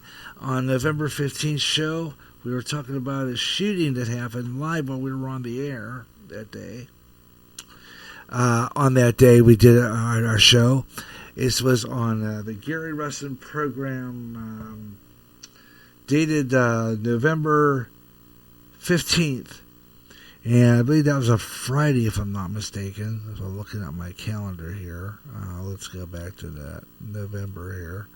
November 15th, that was our Freestyle Friday edition. And on that show, there was a shooting that happened at Saucus High School near Los Angeles, California. And there was a press conference going on. Tragic event. And this is from that show, November 15th, 2019. On the Gary Russen program, year-end review, the wrap-up on GJRB. This high school in the LA suburbs this past week. Horrible shooting. 6 people, 6 injured. And there's some detail. I guess a press conference was held today. And what you're going to hear right now is that press conference. I'm going to play a little piece of it for you. Interesting press conference talking about this whole deal with that shooting that happened in their Los Angeles suburb, Saugus, and this is the it's a long press conference. It runs 28 minutes 22 seconds. So I'm going to give you a snippet of what they were saying about yesterday's shooting. And it's they're just starting up here. Wait a minute, I'm going to go and turn this over to Stereo Mix. They should be talking here pretty soon. This is the Saugus High School press conference over the yesterday's shooting. All right, good morning. Thank you for joining us today. This press conference is to provide an update regarding the Saugus High School shooting that occurred yesterday. Up first is going to be Alex Villanueva, Sheriff of Los Angeles County. Thank you. Good afternoon, everyone.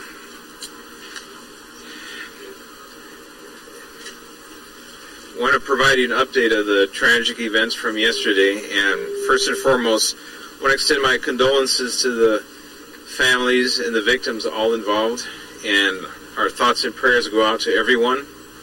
We've reached out to the families of the 6 victims, and 5 of them do not want to release information to date. They're still trying to reach far-flung relatives, so we're holding off on that. However, the family of one of the deceased has provided that information, and we're sad to report that Gracie Mule Berger, a female, 15 years of age, was the one who succumbed yesterday at 9:23 in the morning from her injuries. And her parents, Cynthia and Brian, obviously devastated, and we're with them. And it's a tough day here in Santa Cruz. So we have, as we have more information on the other victims, we can release that. But to date, we're going to respect their privacy. We're not going to go there. The suspect condition still remains critical and hasn't changed, and for that, we'll hold off. This is a tough day when you think about it. I'm a father, I'm a grandfather. My grandchildren are the same age of the ones who were victim of this senseless act of violence. It still remains a mystery why.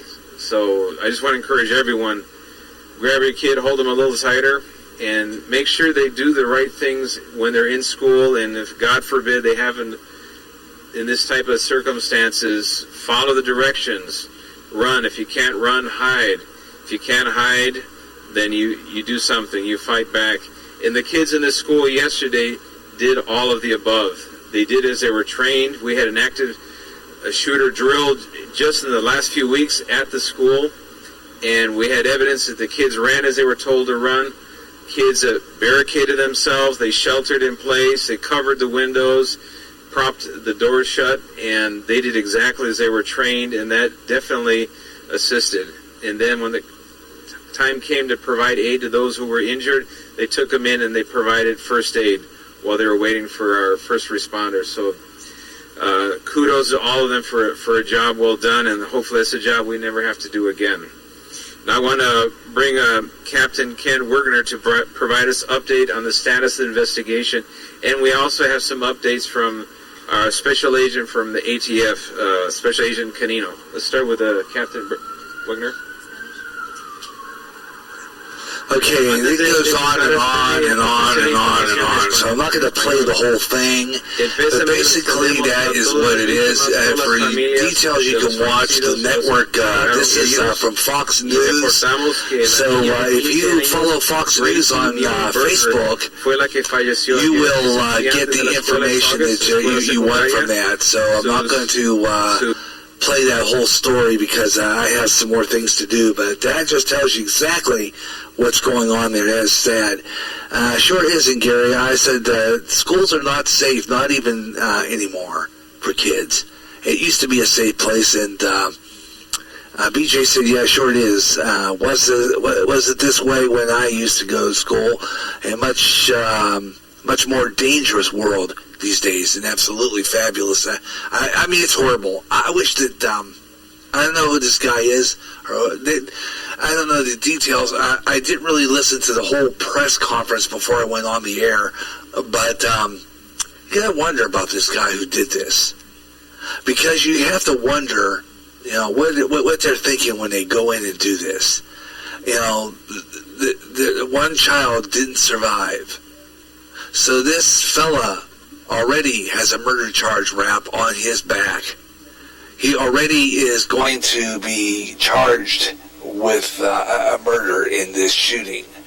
So you're going to have to wonder here what's going on in the minds of these people that do these things. And again, I posted at the beginning of the show on my opening comments, on my opening description, that I think that the big payoff comes from George Soros. I think a lot of these shootings at these schools are sometimes set up. That's what I believe. We're at the end times, Gary, when things are getting even more worse. Yeah, absolutely. I just believe this could actually be a setup. Something tells me that this is a setup. I don't know why I think that, but I do. But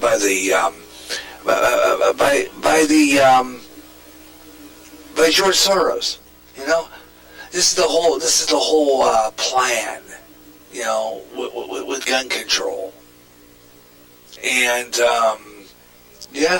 I absolutely believe that. It has to be something going on here when you got there. Now, there's been these shootings for a while, and it's been kind of where we're just getting back to that again. And it's really sad when you have this kind of situation going on, and the kids are getting unnecessarily hurt, and because you got a clown with a gun. It's a sad situation. It really is, and we'll talk about that this afternoon. And there you go. You're listening to the year-end review here on GJRB Online. The Gary Russen program, year-end review here on Spreaker. Hope you're enjoying the program. And we're doing 1 hour, complete, non-stop, wall-to-wall, getting all these out, all these clips out, and getting them on the air. That's what we're doing right here on GJRB Online. So I hope you're enjoying the program. Bringing you the best of the year-end review, the Gary Russen program. And coming up next hour, when we wrap up this show, we got one more half hour we're going to wrap up. I got one more segment before that. And then we're going to have a recording of our Pastor Ron. He had a message that was very, very good, talking about what we expect to do and how we need to be together.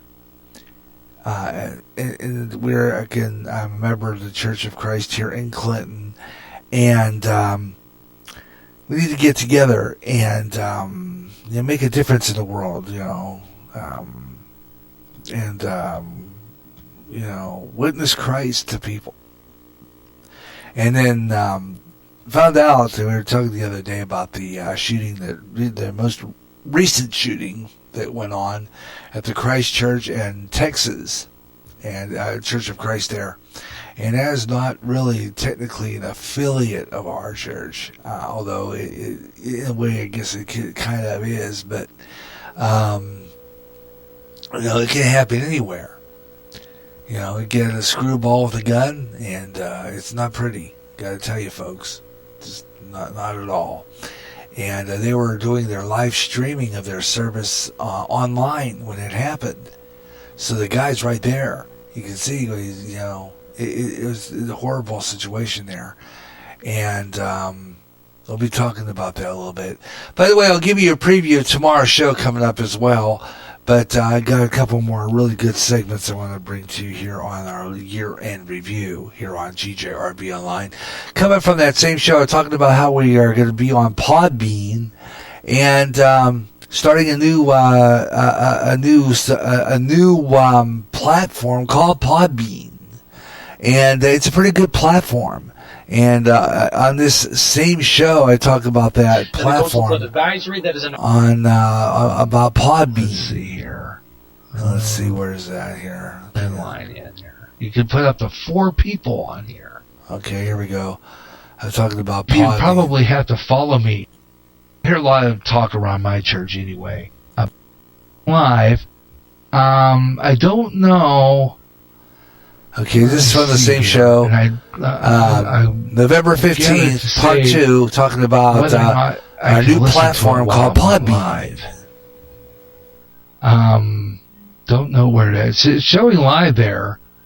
I think if you probably have to follow me, BJ, because I had 2 people also, already follow me. I've got 3 actually want to welcome aboard. Thank you so much.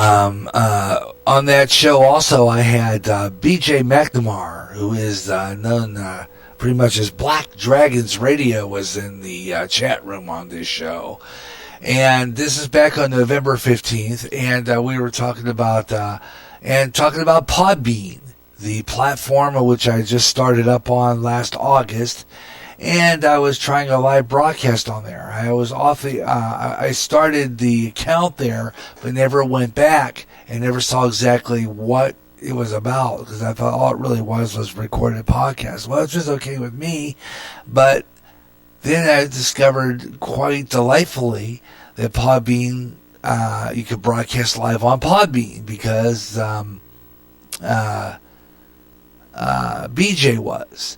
So I went over there, and sure enough, I was doing a 2-hour podcast on there live, and I was simulcasting on Spreaker. I had a 1-hour podcast later on, and then coming up a little later on, I'll play you a program segment, which is pretty funny, somewhat funny, of a really ignorant, rude guy. You got to hear this guy. Really rude guy called me up on that show, and was calling me white supremacist and saying, "Do you like black people?" and all this other stuff. It was really pretty good. And mixed in that, of course, is a shout-outs. Podcast shout-outs were on that one, so that's coming up. So I check that out. And then, of course, we'll wrap it up with our message from Pastor Ron coming up from our Church of Christ, and he'll talk about the year, what the coming year is going to bring, what we think we need to do. And we're going to wrap it up with, of course, the Clinton weather forecast. And I really don't, since I think we got the shout-outs pretty much on that recording, I'm not going to do those. And then I'm going to wrap up the show with a preview of tomorrow's show and put a conclusion to the year-end review. But for right now, let's go back into November 15th for that segment. And I'm with BJ, and we're talking about Podbean. For following me, let me see. It's my eyesight isn't the best. MTM3WS following me 3 hours ago. We have a Boss Chica, I'm pronouncing that right, 213 following me, and a Z3 Dino following me. So there's like 3 people following me already. So I don't know. That's a new one, because like I said before, I'm just new on this thing, so I don't know how I can see whether or not I'm on the air and I'm being heard. I don't know what to say. Can't find me over there. So I don't understand why I'm not being found. Let me see. Did you go to my Facebook page where I just posted that and see if it doesn't have a link to where I'm at and how you can listen to it while I'm on live? How do people listen to me live on Podbean? Okay. Let me see if I can find anything that shows that I am on the air or I'm being heard or something here. I'm going to go, let's see. Owner, primary, let me see. I'm going to go to my podcast page. Okay, let's see here. Okay, it's into my email. Let me see. I'm going to go on my email, my page here. I'm looking at it. I'm trying to figure out how the heck it's shown on the air live. Okay, this is interesting. I'm going to ask the support people, because I'm trying to figure out how's my show being heard. on Podbean. That's what I'm trying to figure out. So I'm going to be playing around with this now to find out where I'm being heard at. Let's see here. I don't know. It's just one episode. I don't know.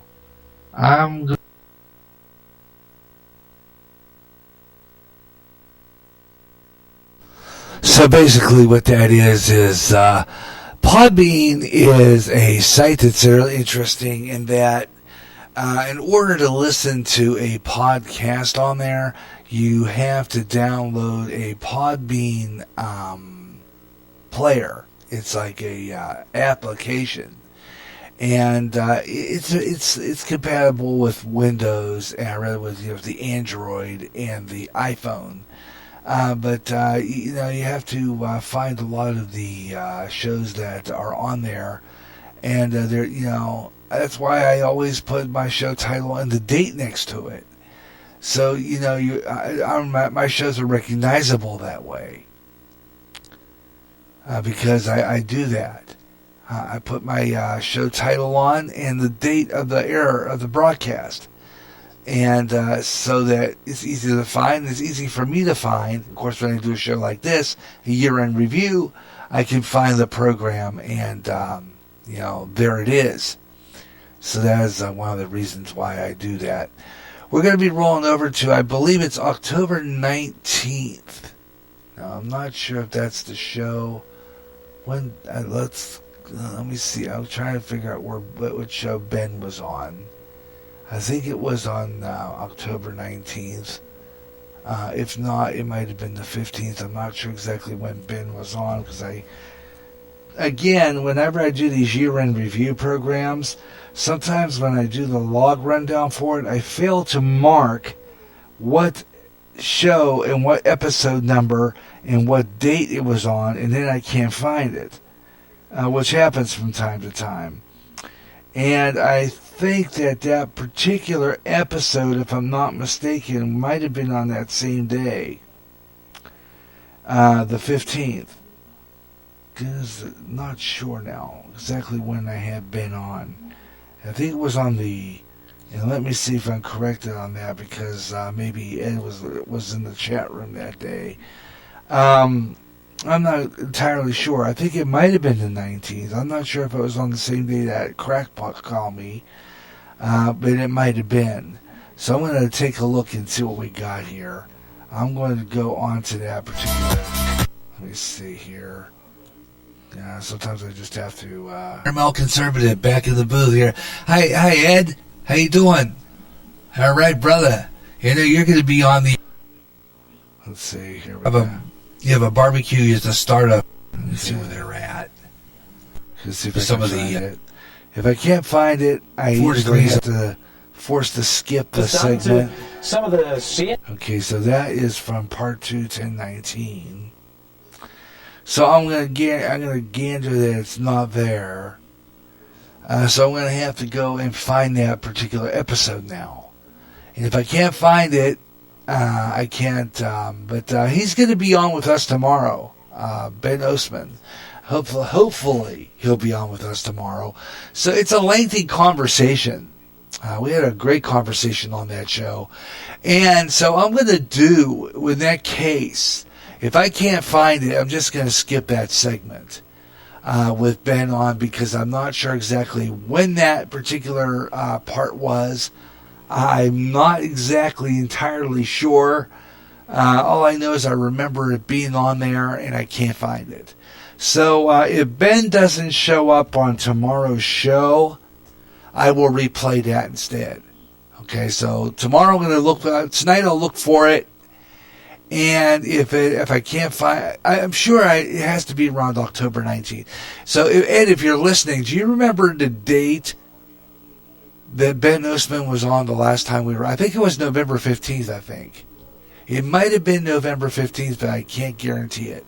So I'm going to look for it and see for sure, but I think it was November 15th. Let me check the November 15th episode. It might be on there. But I don't really have time to play that whole thing anyway. So like I said before, I'm going to check with Ben tonight and see if he can be on the show. If he can't be on the show tomorrow, I will replay that conversation in its entirety. So I'll do that tomorrow. Okay? Because coming up, we're going to play a real funny clip. This is from our show, and it includes the shout-out, the Spreaker Podbean shout-outs and promotions. They're all on there. So that's coming up. I do the shout-outs and promotions, and in between that, I get a call from this rude guy. He comes from somewhere in Alabama. He called me on the Podbean site, and he was being particularly rude about it. It sounded to me like he might have been drunk, although I could, pretty well sure the way he was talking. He sounded like he was being rude and arrogant and drunk. It wouldn't surprise me in the least. So I'm going to play that one. That was on October 19th, that show is from. And it was the final part. On that day, I was broadcasting live on both Spreaker and Podbean, simulcast. Or I call it simul podcast. I was broadcasting on both platforms at the same time. And it's a pretty good one, so that's coming up here on GJRB, so check it out. And this is the year-end review here on GJRB Online, remembering 2019. And, it was an interesting year. Really was. I don't know about you, but, we had some really big events that year. Earthquake in California. And, of course, we didn't even mention or didn't even touch the whole Trump fiasco. The fiasco we call the inquiry, that one, the impeachment. We didn't really touch anything on that, but you know what? As I said earlier, it's from the very beginning. As soon as Trump got in office, the Democrats were rolling all over him, and these impeachment hearings are just that, a joke, and I talked about that with Ben. And like I said before, I ran out of time. I don't have time to really play that clip with Ben today. But if for any reason that Ben does not show up either this week, and we're going to be on the air again next week with another Saturday Extra. If he doesn't show up on either of those two shows, then I'll replay that whole conversation in its entirety for the last time he was on.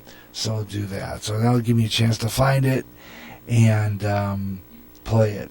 Okay, so that's how we're going to do it. All right, tell you what we're going to do right now. We're a little overdue on the weather on the 5, so why don't we do that right now? This is GJRB's weather on the 5. And let's take a look at what's going on. Los Angeles, California, checking in 74 degrees under cloudy skies. Des Moines, Iowa, 36 degrees and cloudy. 47 degrees checking in Salem Salem, Massachusetts. Let's try to get North Platte, Nebraska, 33 degrees under cloudy skies. Paducah, Kentucky's 51. 59 degrees and partly cloudy in Houston, Texas at this time. Paducah, Kentucky's under an alert. Let's take a look at what they've got expected. They are now under a river flood warning in Paducah, Kentucky right now. River flood warning. It's 50 degrees out there right now, and relative humidity is 94%. Barometric pressure 29.81 inches of mercury. Once again, 50 degrees with no winds, calm, but the directions coming out of the northwest. Okay? And again, there's a river flood warning for you guys in Paducah, Kentucky. This continues along the Ohio River there from Sunday evening to Wednesday morning from 11 a.m. on Friday. The stage was at 35.7 feet, flood stage at 39.8 feet with minor flooding forecast. Forecast to rise above flood stage on Sunday evening and then continue to rise near 39.5 feet on Monday evening. The river then will fall below flood stage early Wednesday. That's for Paducah, Kentucky, 39.9 feet, minor flooding there. So you're under a flood alert in Paducah. In Salem, Massachusetts right now, let's take a look at you guys. You are under a gale watch in Salem. Gale watch, 47 degrees for you guys right now. And this is for the northwest winds to clock at about 20 to 25 knots with gusts up to 35. It's coastal waters east of Ipswich Bay and Stellawagon Bank, I hope I'm pronouncing that right, National Marine Sanctuary in Massachusetts Bay. This is for Sunday morning through Sunday night.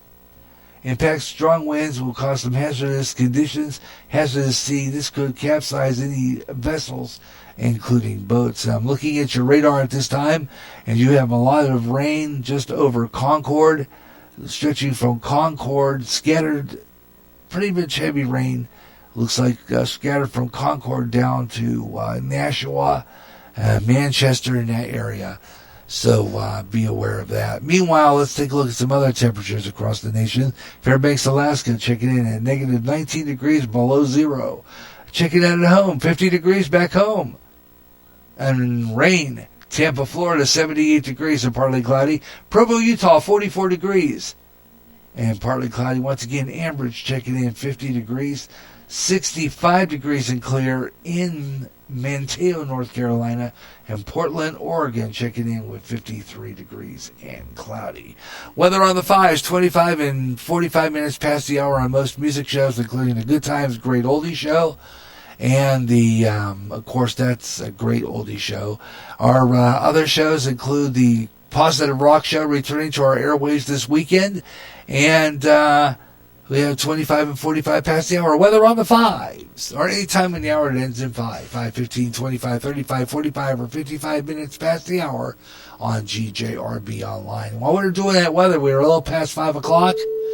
So it is now 5:01 Central Standard Time, 6:01 Eastern Time, and it's 3:01 Pacific. And this is the Gary Russen Program Year-End Review. This is GJRB Online Network. This is the Year-End Review, the wrap-up, as we conclude our Year-End Review. We're midway through November.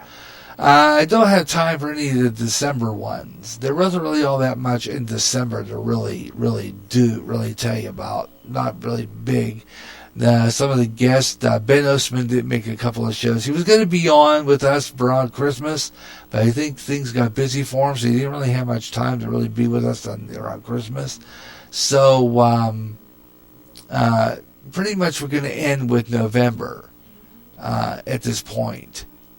So we're going to wrap it up here and leave it at that. But we're going to check out October. Now, like I said before, if Ben doesn't make tomorrow's show, if Ben obviously gets called out and can't do the show tomorrow, then what we will do is I will go through and find some more clips, find some more memorable moments toward the end of the year, and we'll play a show in which he was on with us back in November. I think it was November 15th. I'm pretty sure of it.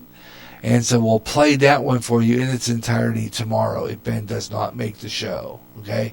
So we'll play some more clips from this past year if he doesn't make it tomorrow. Okay? So we'll fill that space. We'll have that as backup tomorrow. Okay? So tune in tomorrow's Gary Russen Program Saturday Extra, and we might have some extra clips to play for you in case Ben doesn't make the show. Okay? All right, 5:03 Central Standard Time right now. Let's wrap up our year-end review here on GJRB Online, and we thought we'd do that right now by going back to a show, I'm going to say dated back to October 19th. And this will be the final part of that show. This is October 19th, final part of the show. And on that show was pretty unusual. And the reason for that was I got this strange call on my show. Now, I was doing the show that day on Podbean with a simulcast here on Spreaker. And on that show, this guy called me from Alabama on my Podbean and was being kind of rude. And during that time, I was doing the shout-outs and promotions. So I believe this is the show right here. So we're going to check it out right now. Check this out. And we've been talking all afternoon. It's been fabulous. I'm doing my Podbean test show now. Out, and everything is working. Also have a account on. Let me see if it's on Spreaker already. And let me see where this is at. And we're going Kaepernick Moves workout. Okay, first off, Texans are going to OSU 26 with. They are on the. Our first and goal at the. I think it was right about here. Yeah. Okay, that was a Hawkeyes one that day. Good job. Good job, Iowa. They're pretty awesome. I like the Hawkeyes are blowing these guys out of the water again. Oh, yeah. Let's see if we can find that. I got a message from BJ, so I want to get that. Before I do, I want to get this score in. Iowa tonight at 6 p.m. starts. It gets big in tonight. Here's BJ. Gotta be here somewhere. I know it's Navy. Let's see if it is further in. I will put up. Oh, we do church services. Okay, let me see. Well, no, here's how I do it. Okay, let me see. We got about maybe. I gotta find it here. And BJ should have marked it. Now, next time I do this review show, folder B, and I'm playing clips, I'm gonna make sure I mark the start time and end time and what part of the show it's on, so I don't lose it. So I'm trying to find it now, and I know it's on this. Okay, let me see here. Conservative. Okay, let me see.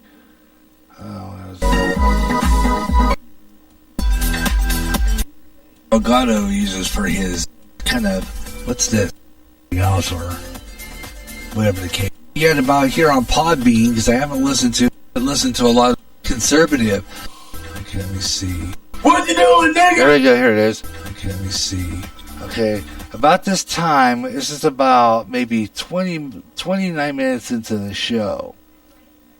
Okay, this was back on October 19th. I was doing the live, again, a simulcast on Podbean and here on Spreaker, simulcast, okay? On that show, October 19th, I was doing my shout-outs and promotions. During that time, I got this call from this really rude, it sounded like he was drunk. If you listen to it very, very carefully now, listen to this and tell me what you think. I think he was drunk and acting really stupid. And calling me, he later was in the chat room calling me a racist, white supremacist bigot. So just listen to this. This will blow your mind. This is from October 19th. Check this out. Split. Okay. Connect. Okay, let's see. Hello. What you doing, nigga? How you doing? Good, how are you, nigga? I'm doing real good. Where are you from? I'm from the west side of Alabama where we don't like niggas. Oh, really? Cool. Yeah, that's cool. Do you like niggas? I'm sorry? Do you like niggas? I know. Oh, I love a lot of people. What he was asking me was, do you like, and he used the N-word there, which I was kind of uncomfortable with from the very, very, very beginning. Okay, he was calling me the N-word, and I think this guy was totally socked out of his brain. No, say the word. Do you like niggers or not? Yeah. He was talking. I didn't know what to do, but I just kind of played along. I just kind of acted dumb. Okay. Say it right now. I love people. I'm a people person. Say it. I love all people. What? What? I am a Christian. I love all people. You love people? No, say that word. Still love niggas. This guy was nuts. Okay. You're lagging, you stupid android. Stupid nigger, you're probably an nigger. Then he called me an android, which still to this day can't make that out. It was a pleasure. Thanks a lot for calling in. That was kind of a weird, interesting phone call. Just what the heck was that? Anyway, what was I talking about? Podcasters, yeah. Got a lot of great podcasters out there. And Ed Delgado is a caramel conservative. Absolutely fabulous. Comes from Wisconsin. There's a show every Tuesday night, 8 o'clock Central Time. 8 o'clock in the Central Time Zone. You can listen to Ed do his show. He has a great program, talks a lot about what's going on in the news, what's happening across America, and he tells you what he thinks. He's got a great program. Tune in every Tuesday night, 8 o'clock Central, right here on Spreaker. And he puts on a great show. It's right here on Spreaker, Tuesday nights at 8 o'clock Central Daylight Time. And then on Monday nights, the day before that, we have another great program that you want to check out. It's Blues in the Night. Walter M. DeBall. He has a great show. It comes out of, I believe, the South somewhere. But he has a great program. Plays a lot of blues. Plays some really good music. You want to check out Blues in the Night every Monday night at 8 o'clock Central Daylight Time. Or Central Daylight. Why do I keep saying that? Central Standard Time. Central Standard Time right here on Spreaker. Check out this program. I know you're going to want to check it out. It's great blues. Blues in the Night. Tune in live at 8 o'clock p.m. Central Standard Time right here on Spreaker. Also, tune in to Mike Myers, the Radio Hope Network.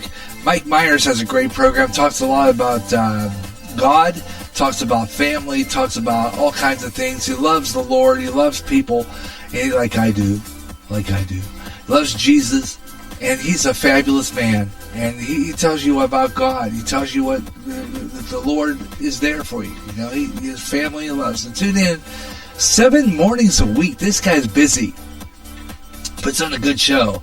And you want to listen every morning, 8 o'clock a.m. Central Standard Time, 6 o'clock Pacific, 9 o'clock Eastern, right here on Spreaker for the Radio Hope Network. And Mike Myers puts on a great show. You can also hear it on the Good Talk Radio Network. He also has a 24/7 stream on TuneIn. Yeah, it's a great one. It's called Muck Radio. Just get on TuneIn. That's free. Type in Muck, M-U-K-R-A-D-I-O, Muck Radio in the search engine. And when you do, you'll find it. He puts on a good show every morning. The Mike Myers Show, Radio Hope Network, right here on Spreaker, 8 o'clock in the morning. And, of course, other great podcasters you'll find by getting into the Spreaker public site at www.spreaker.com/user/1512055, or just get on my over on my Twitter page. I am the Radio Maniac. You'll find me there, Radio Maniac, and that's where you'll find a lot of really good stuff. And I have all my podcasts on there, and you can listen live if you're a Spreaker follower. And just go in there and hit that. You can get into the search engine and say hi, and you'll find a list that says followers. When you get into that, you'll find all the followers on Spreaker that I follow. And some of the ones I didn't mention, like Dave Scott radio, and his Spaced Out Radio, talking about UFOs and space and aliens and science and all that good stuff. Yeah, check him out. And then you have another guy comes out of, I don't know where he comes from, but he has a good show. Talks a lot about aliens and UFOs and stuff like that, and government conspiracies and everything. You want to tune into him. He's fabulous. His name is Eric Cooper. He has a great program. Tune into that. Eric Cooper. And these are all the podcasts you'll find on Spreaker. And pretty soon we'll add in Podbean, because we're going to talk about some of the I'm going to be checking out some of the Podbean podcasts. And we're going to see what some of the great great shows we're going to listen to, and see what promotes some of those shows. So check it out, folks. And he's going to call again. Check this out. He calls me again. He has the nerve to call me again. And podcast listener promotions, and otherwise known as our Spreaker Podbean podcast promotions. Shout outs and podcast promotions. And it's going to be sponsored by two people, by two podcast platforms. This one I'm on now, called Podbean, and Spreaker. And bring you the shout outs on all GJRB programs. So tune in for that. Okay, that was an interesting caller. I didn't quite understand what he was saying. He was yelling. He was like, "What the heck is that all about?" I don't know what that was. An oddball call. Gee, what was that? Anyhow,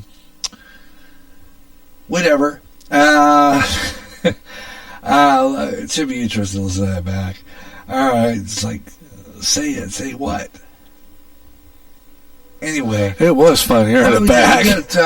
Let's see. We got past our weather on the fives. We ran past that, so I'm going to do one more weather on the fives before we close out the program, and we'll take a look at Clinton, Iowa's weather forecast for people listening on our 9-foot closed circuit signal. So we got that coming up. And we got a lot of people on our live stream, and I thank you so much for joining me. Even the people who call me with that, whatever that was. Anyway, thank you so much for calling. Anyway, but I hope we get better callers than that. I don't know what that was, folks. Seriously, I quite don't understand it, but they disappeared on me. Anyway, whatever that was. I hung up on it. I know I didn't understand what he was saying. I'm hoping we get better calls than that. Really? Oh my. Anyhow, let's see what we got coming up in this next few minutes. I want to thank everyone for tuning in. We still have a total of 3 in the chat room right now. Entering the live studio was D Butts. Is that what it is? Buttz. I wonder if that's the one who called me. Connected with him, so that must have been him. He was listening. I don't know if he's still there, but I quite didn't understand what he was saying. I don't use that kind of language he was using, so I don't know what he was up to there. Really quite don't know, but interesting call indeed. One of my first calls on this program had to be an oddball one like that one. Go figure. Oh, he's going to call me back. Oh, let's see. Here we go. Should I answer? Why not? Let's just see. You're on the Gary Russen program, Saturday Extra. People gonna dare People going to dare me to do what? I can't hear you, stupid ass, whatever, motherfucker. Get back. If you're going to call me names, I don't need that. Get back. Go back. You stupid nigga. Come over in Alabama. I promise you'll be on my... Okay, if you're going to do that, I don't need that kind of language on this program, and you don't have to call me that name. I would appreciate if you're going to call me, you're going to use decent language and be nice about it. Won't go for that. Not at all. 10 minutes left of the program before we close out here. I'm going to do weather on the fives. We'll probably stay on till the end, but I don't know yet. And, of course, again, that was from our October 19th show, the Gary Russen program, Saturday Extra, October 19th. Just that guy was a trip. I'm telling you, I don't know if that guy was on something. He had to have been. Because he acted drunk, and he kept on calling me names, and he used some foul language, and I just didn't like it. That was just unnecessary. And I'm going to block him one way or the other so he doesn't call again. But that's just one moment that had to stand out of this whole year on this program when I started Podbean, and I get calls like that because, I'm thinking I'd get call-ins on that, and I was getting some, and I really love Podbean for getting some great responses. Was going to do, now, Weather on the Fives, I will do at the last thing before we close out this show today.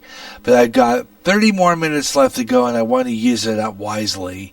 So we're going to do Weather on the Fives for Clinton at around 5:55, just before we go off the air. But for right now, I want to go back now, and on New Year's Eve, we had our gathering. Tuesday night, New Year's Eve, December 31st, 2019, at the Clinton Church of Christ. And Pastor Ron was talking about how we should all get together, reunite, and start spreading the gospel and really realizing what's going on in this country. And that we need to, gather together and, look out for each other. It was a great, great message. So from New Year's Eve, here's Pastor Ron Johnston of the Clinton Church of Christ. I think that Christ, the Church of Christ, is the kind of name we want to have in the last days, because it's points to who we serve. And there's going to be no denying. It's not, we're not on some journey, and we're not on whatever social name is acceptable, but we'll get to the point where there's going to be a great shaking within the church. And I believe this next decade, and I don't know if we'll be here or not. Maybe we'll die along the way, or we'll rapture, or whatever happens. But I can just say that those who's going to be 10 years down the line are going to remember this next 10 years. If we're here for another 10 years, you're going to remember this decade coming as the decade that stood against Christianity. Yeah. And one of the things that we all know has developed from this decade is that there's no longer conversation, there's no longer dialogue, there's no longer friendly disagreement. There's anger and there's unforgiveness. And that is what also is produced in this decade, is a lot of anger, and it's like, if you don't agree with me and my social agenda, then you're my enemy. And I've kind of put it in my mind that I'm going to quit using the word abortion. I don't think I'm going to use that word anymore. It's now baby killing. Yeah. There you go. Because I'm not going to soft pedal what's happening. I'm going to just cross abortion off and just say what it is. It's baby killing. Exactly. So that's just me personally, but I feel very strongly about that. And if we don't curb that tragedy upon humanity that we have exported around the world, we cannot avoid God's judgment. I mean, when we think about Hitler and him slaughtering 6 million Jews, the Holocaust, we're at 66 million babies. So, 6 million is a Holocaust, and what is 66 million unborn innocent children? So I think that we are heading for tough times. But I got to tell you something. If we will be the light of this world, you know, if we will be what God has called us to be, you know, we could pass out food boxes, and we could have great praise teams, and we could build big buildings, and we could do all kinds of wonderful things. But if we don't love one another, the world will know us by our love for one another. Because love is going to become a scarce commodity. Anger is just building in our society. We cannot live in a society. We cannot live in a society where everybody does what is right in their own eyes. It didn't work in the Old Testament Bible when the kings did right in their own eyes. It did not work well for them. If we, as this nation, does not get back to the moral compass of the Word of God, and it starts with us, it starts with our family, it starts with our church, it starts when this area, the state, this nation, but it starts with us. We have to have an appreciation for God's Word and apply God's Word to our lives. You know, I've been a minister for 45 years, and I haven't ran off with somebody else's wife or stole any money or anything like that. I've been right here all this time, and everybody knows me. You know, and I've tried to hold up the name of Christ in my life as much as possible. The most valuable thing you have, it's not your home, it's not your car, it's not your bank account, it's your testimony for Christ. When the world looks at you, what do they see? And as the world gets darker, it's that little candle analogy where one little candle makes a great light. So we have a great opportunity. We're heading to persecution. You remember the days when, back in the 70s, Steve Smith always told us a story about how, when he was little, 7, 8, 9, somewhere around in there, him and his buddies would sneak into Chancey Lutheran Church. And they would always raid the refrigerator because the church never locked the doors. Back in the 70s, churches didn't lock the doors. Most of them didn't. And they'd always raid the refrigerator. Well, one day, Steve and his buddies decided to go up to the sanctuary. Well, they got in the sanctuary, and Steve says, I felt impressed to go to the altar. So they kind of went into church and raided the refrigerator a number of times. Never got caught. But when they were at the altar praying, because Steve says, we need to pray. And when they were praying at the altar, in comes the minister's wife and caught them all. Of course, she thought something great was happening here. All this time they've been raiding the refrigerator. But, those days, would we ever think about leaving our church unlocked now? No. Why is that? Exactly. Yeah. Remember in the 70s we used to do that.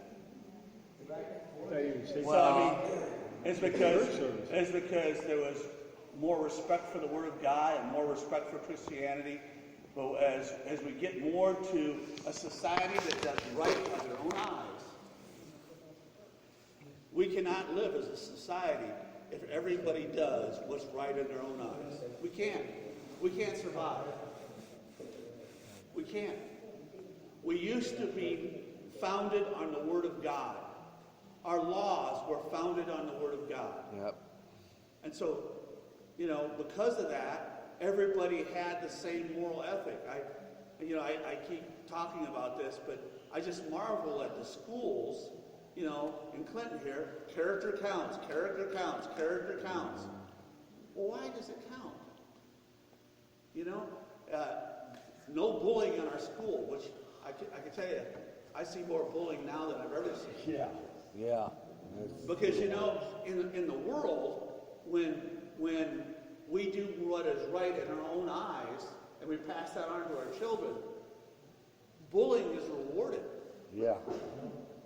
Everybody respects you. So the schools are preaching character counts, but they're not preaching any moral ethic. And so now we're at this place where, be moral, be ethic. Well, why should I do that? If I get busted for stealing a car and I'm 10 years old, what's going to happen to me? I'm going to be back out in the street in 5 seconds.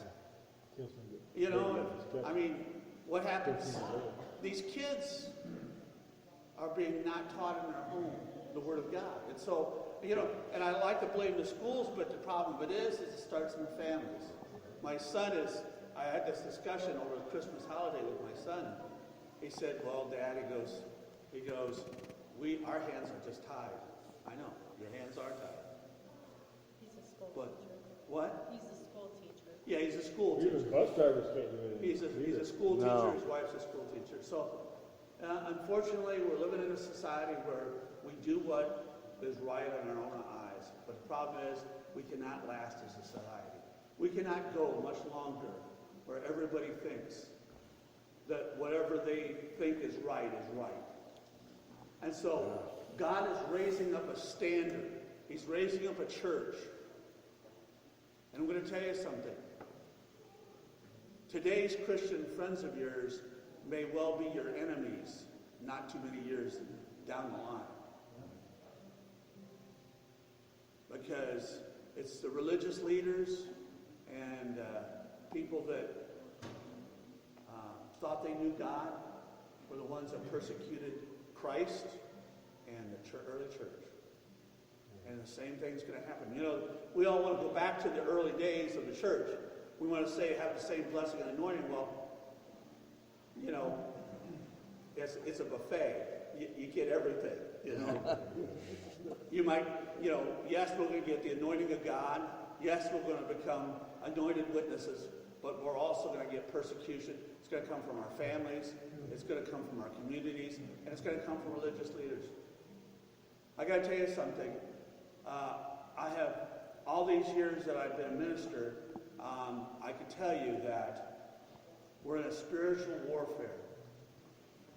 And I'm going to tell you the reason why I'd like to see people come to this church. Because I don't want them caught up in another church that is not preaching the gospel of Christ. Yeah. We are in a contest for the souls of men and women and families. And it may not be so noticeable now. It'll be noticeable in the future. Pastor Ron? Yeah. I'm not supposed to speak, but I've been going to church ever since I was a little girl.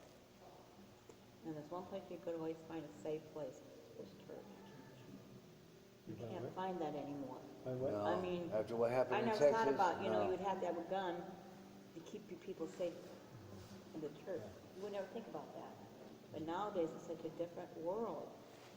The last 2 shootings was during communion, Yes, I remember that. which is during communion, this last one, and the time before that was altar calls. In the black church also. So, prayer. And yes, so it's altar calls and prayer. When it's an attack on who Christ is and what Christ has done for us. And so, as we see more and more attacks on churches, and one of the things that happened during this decade, religious institutions are being attacked. Yeah. Christianity above them all. Hindu, Muslim, Judaic temples, synagogues, being attacked. There's just more and more division amongst religions. And as we see religions merging together, the Abrahamic Faith Center is going to be built in 2024 in Dubai. It's going to be one temple for Christianity, one for Judaism, and one for Islam. And it's Abrahamic Faith Center. And we're heading towards a one world religion, and it'll be a challenge because, as I said many times, right now, even as we speak, Satan is building his church. Yeah. But God is building his church. And I'm not going to say that we're the only true church. I'm not saying that. But I'd like to believe that we are part of that true church. But there's going to become more and more division, because division is the word for this next decade. And we're going to have a great opportunity to preach Christ. But we have to get out there and share Christ and get people in here rather than for them to go somewhere else and be deceived into thinking that they're worshiping God, and they're really not. So that's how I see things. I see that the enemy is building up the church, his church, and trying to deceive people. And the only way that this church is going to work is the world's got to see our love for each other. I mean, this is, that's what Christ said. They'll know you by your love for one another. So it's very important that as we reach out, that we also love each other. Because that's a rare commodity. I tell people, and this is the reason why we have dinners. Is because remember when the family used to get together around the dinner table? That's the old-fashioned idea too, isn't it? Nobody does that anymore. And I always tell people, everybody talks about their church being a family, but our church really is a family. So we need to act like a family. We need to truly love each other and demonstrate love towards each other, and so that the world will know that there's something different in this church. I told you that I've told you before that if you think about it, all the great writers of the Bible were murderers. David, Paul, they were murderers. And yet God's grace got upon them. It doesn't matter what our past are. The world looks at what we are now. And so we got to make sure that we reflect God's grace in our lives. I'm going to be here until I die. Maybe, I don't know, I'm hoping here, but I'm going to be here in this area until I die. I'm not moving anywhere else. This is where God called me, and this is where I'm going to die at. So, and I believe that God has put this church together for a calling, and in the days that God has a work, and He's put us together. And we may seem like an odd collection of people, maybe. I don't know. We may seem like that, but this is what God has put together. So, that's right. So, we need to pray for each other. We need to pray for the church. We need to try our best to demonstrate God's grace in our lives. In every word that we say, in every action that we do. We have to work harder than the enemy works. We have to do more than the enemy does. We have to be diligent. So, next year, prepare. We got to roll up our sleeves and go to the altar and pray and go out of this place and be missionaries to this area. I believe that God has great things for this church. And I think we're just scratching the surface. I tell the people that, that minister with me through the week, we're only scratching the surface. Everything that we've done this year, to me, this is just scratching the surface. We've got to do more. And the only way that we can do more is we've got to have more involvement. We can't have any bystanders. There's churches where, you can go in and sit down and nobody can know you for 20 years. Wow. Yeah. But what good does that do? What good does that do us? It doesn't advance the kingdom of God. We're not called to this church to be sponges. If you want to come here and be encouraged, that's good. But just remember, we also need to give out. We also, when we come to church, be willing to encourage people. So we're here to encourage each other. So, Dan, did you want to? Yeah, I was going to say something. You guys are in either Moline or Rock Island. The law will be changed January 1st of neutral gender bathrooms. So you want to be aware of that. It's not in Iowa yet, but it is in Illinois. So don't be shocked by it. They just changed it. It'll be mostly in public offices like courthouses and banks and stuff like that. So far, the multi-units haven't been done yet. As far as those are protected, but that's coming down the pike. So the single restrooms now will be neutral gender bathrooms. The multi-kind, yet we have a lot of stalls and all that stuff. That's not here yet, but that will be coming. So I just want to let you know. So if you go down, you'll go out of a man's bathroom. I mean, it's all just one restroom now. It's not that changed today. Yeah. So I'll let you know. But anyhow, I'd like us to. If anybody else has anything else to say, that would be fine. Paul? When you have a prayer, I'd like you to pray for Paul Meyerman, who used to be a member of this church. He had his foot amputated today.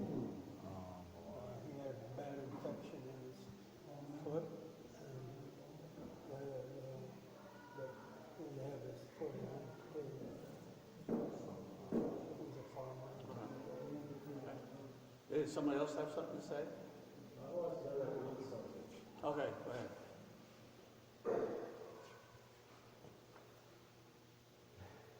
I'm very good at speeches, but I wrote this while I was in prison. We're July 18, 2016. To everyone experiencing the tragedy in the world, I wrote this without thinking in my flesh, but in my spirit. A letter from the Spirit of God in my heart for those who love.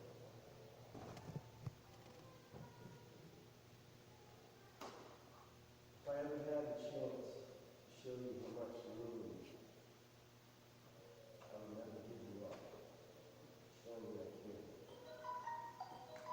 When I woke up this morning, tears from my eyes, because the moon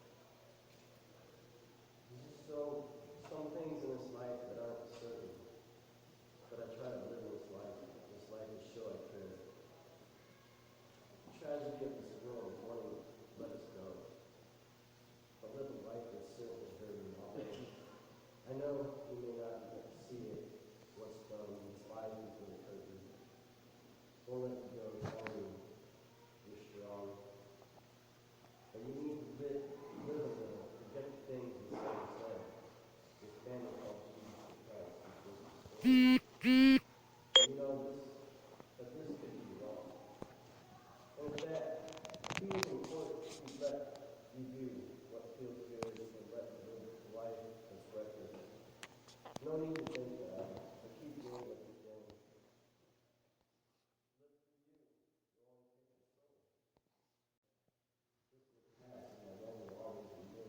More souls to you, to your love, to show them the way.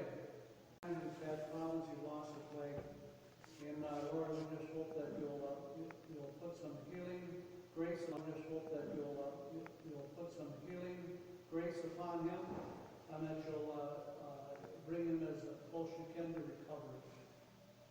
Lord, there's so many things in our lives that's in front of us, and our future, like Ron has said, is to strengthen this church, to get more people, more souls to you, to your love, to show them the way to heaven, to show them the way of salvation.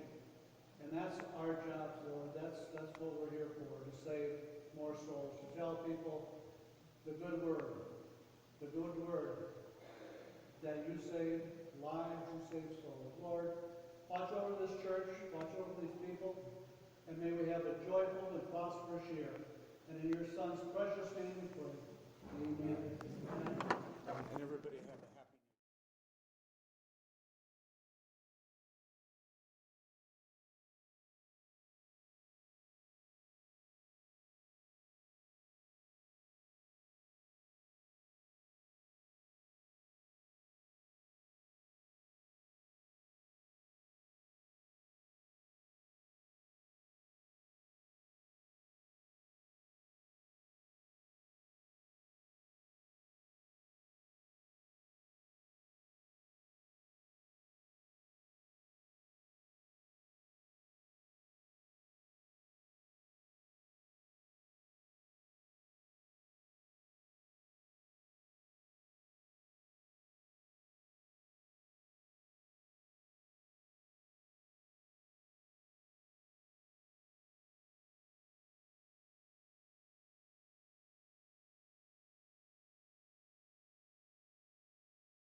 Now, a nationwide weather update.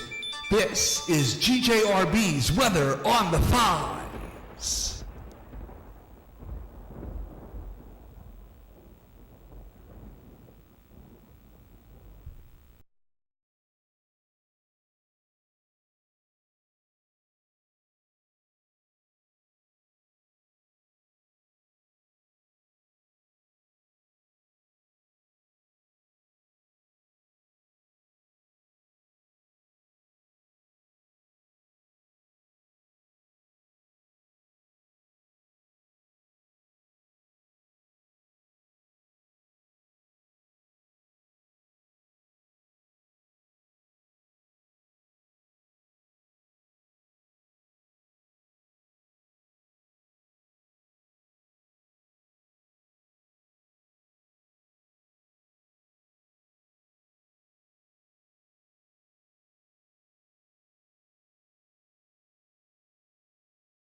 I think it would be smart if we turn the microphone on.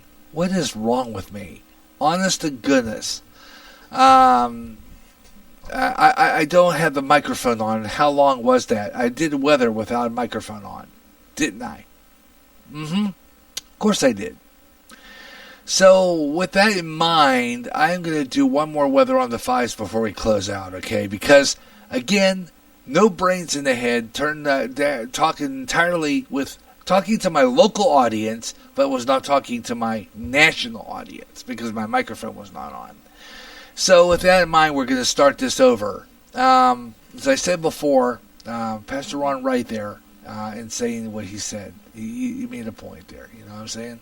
So I'm just going to let it throw that. But like I said before, we have 8 minutes and 37 seconds left. That moment of silence, I'll clip out when we replay it so you don't hear that part. Meanwhile, though, let's kind of close out the show. And I know probably a lot of people who might have been listening to this live probably wonder why you're hearing dead silence. It's because I forgot to turn my microphone on. So I'm going to leave it at 8 minutes left and just do our final commentary. Got 9 minutes before the top of 6. So we're just going to close out this program and say that's I had a lot of clips that could play and they go toward the end of the year. But like I said before, not too much happened toward the end of the year on this station. Not too much on the Gary Russen program. Not too much really highlighted. So I didn't see the point in playing those. So I just want to start off by saying that let's see what happens in 2020. I'm going to GJRB Online, how long we can stay on the air before they shut us up. 2020 is going to be an interesting year here on GJRB Online. I hope I can cover a lot of the stories. And when I do my year-end review, like I said before, it's going to be shuffled on Saturdays with jazz, the best of jazz, the first of the month. And alternating with that, we're going to do the Gary Russen program Saturday Extra and or the best of the Gary Russen program, depending on the availability of Ben. And we're going to also have our sports page. Now that's going to get shuffled around the schedule a little bit. I'm going to be putting it in some open spots in the schedule, so it's going to be spontaneous, but because it really doesn't have a schedule yet. All the programs that are regularly scheduled are going to go back into their time slots. All the other programs that are left open, all the slots that are left open are going to be spontaneous throughout the year. Spontaneous permanently. I'm going to keep this program, the station on with programming schedule spontaneous. What I mean by that, we could be gone anytime. You never know when we're going to be on the air. Just watch for postings on the GJRB Spreaker public site, on Facebook, on all the public sites. 45 minutes to an hour before airtime, I will post that we're going to be on the air with a program. I'll mention the program and what the show is going to be. Okay, so just to let you know about that. That's how that's going to work. And all the programs, and like I said before, I'm working on a GJRB schedule update podcast, which will be a video on the GJRB TV YouTube channel. And I will do that. Okay, I will do that. I'll have a schedule update podcast on the GJRB YouTube channel, and I will mention what time. You'll see the schedule. I'm going to try to see what I can do to get all that posted onto the GJRB TV YouTube channel, and see if I can get it posted on my Podbean site as well, so that everybody sees the program schedule. Okay, so that's how we're going to do things. And all the programs scheduled here on GJRB Online are subject to change and can change with or without notice. So it's going to be spontaneous programming. We're going to be on the air when you see a post. That includes Sundays and Monday programming starting this Sunday. We're thinking about doing the Positive Rock Show Sunday, so more than likely we might, but if you don't see a post, we're not on. That's all there is to it. That's that simple. So just to let you know about that, okay? We'll be back on the air tomorrow with the Gary Russen program, Saturday Extra. So hope you'll tune in for that. We're going to be on the air live at 3 o'clock Central Time right here on Spreaker. Once again, 34 degrees here in Clinton, Iowa. It feels like 34. Relative humidity, 82%. Barometric pressure stands at 29.87 inches of mercury, 10 miles visibility, and cloudy with a 29 degree on the dew point. Right now, UV index is low at 2, air quality 29, and chance of snow tonight. We have a 80% chance with chance at 1 to 3 inches of snow expected this evening. So translate the snow showers low, 27 degrees.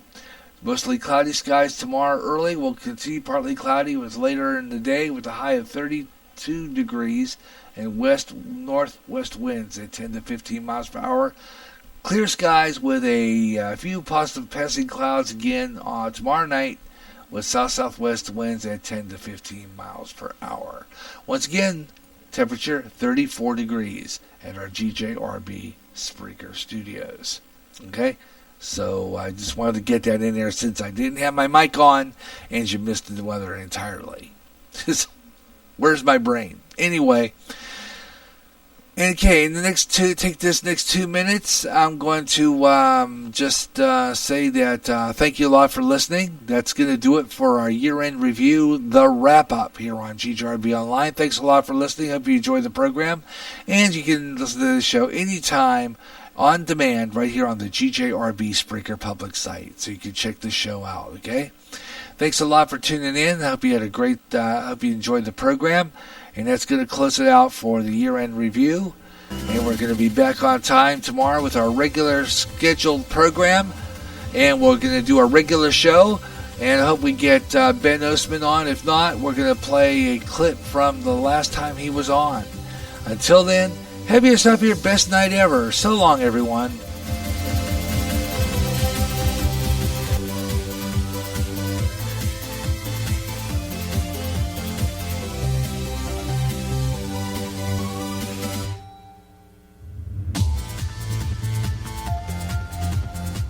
Strange things in the sky and around the world. Strange beings sighted.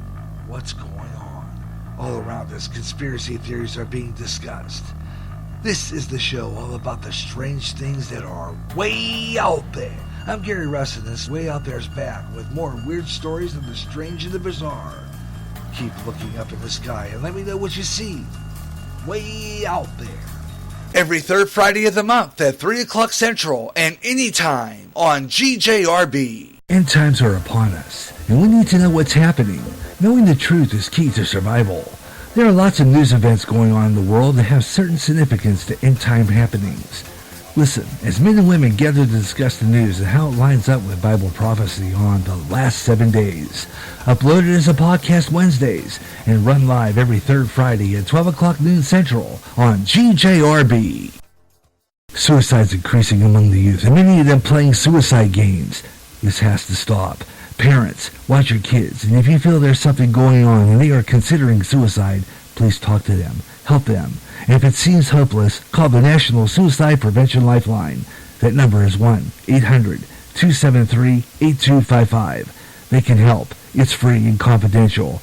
Your call will be answered by a trained counselor in a local crisis center. The National Suicide Prevention Lifeline can help. If you're a new emerging artist and want your songs out there, the place to go is Reverb Nation. Reverb Nation, a website totally devoted to new music from new artists from every town and every state in the U.S. If you're a solo artist and recording your own music, it's Reverb Nation. Stop on by, visit, listen to the... This is the GJRB Online Network.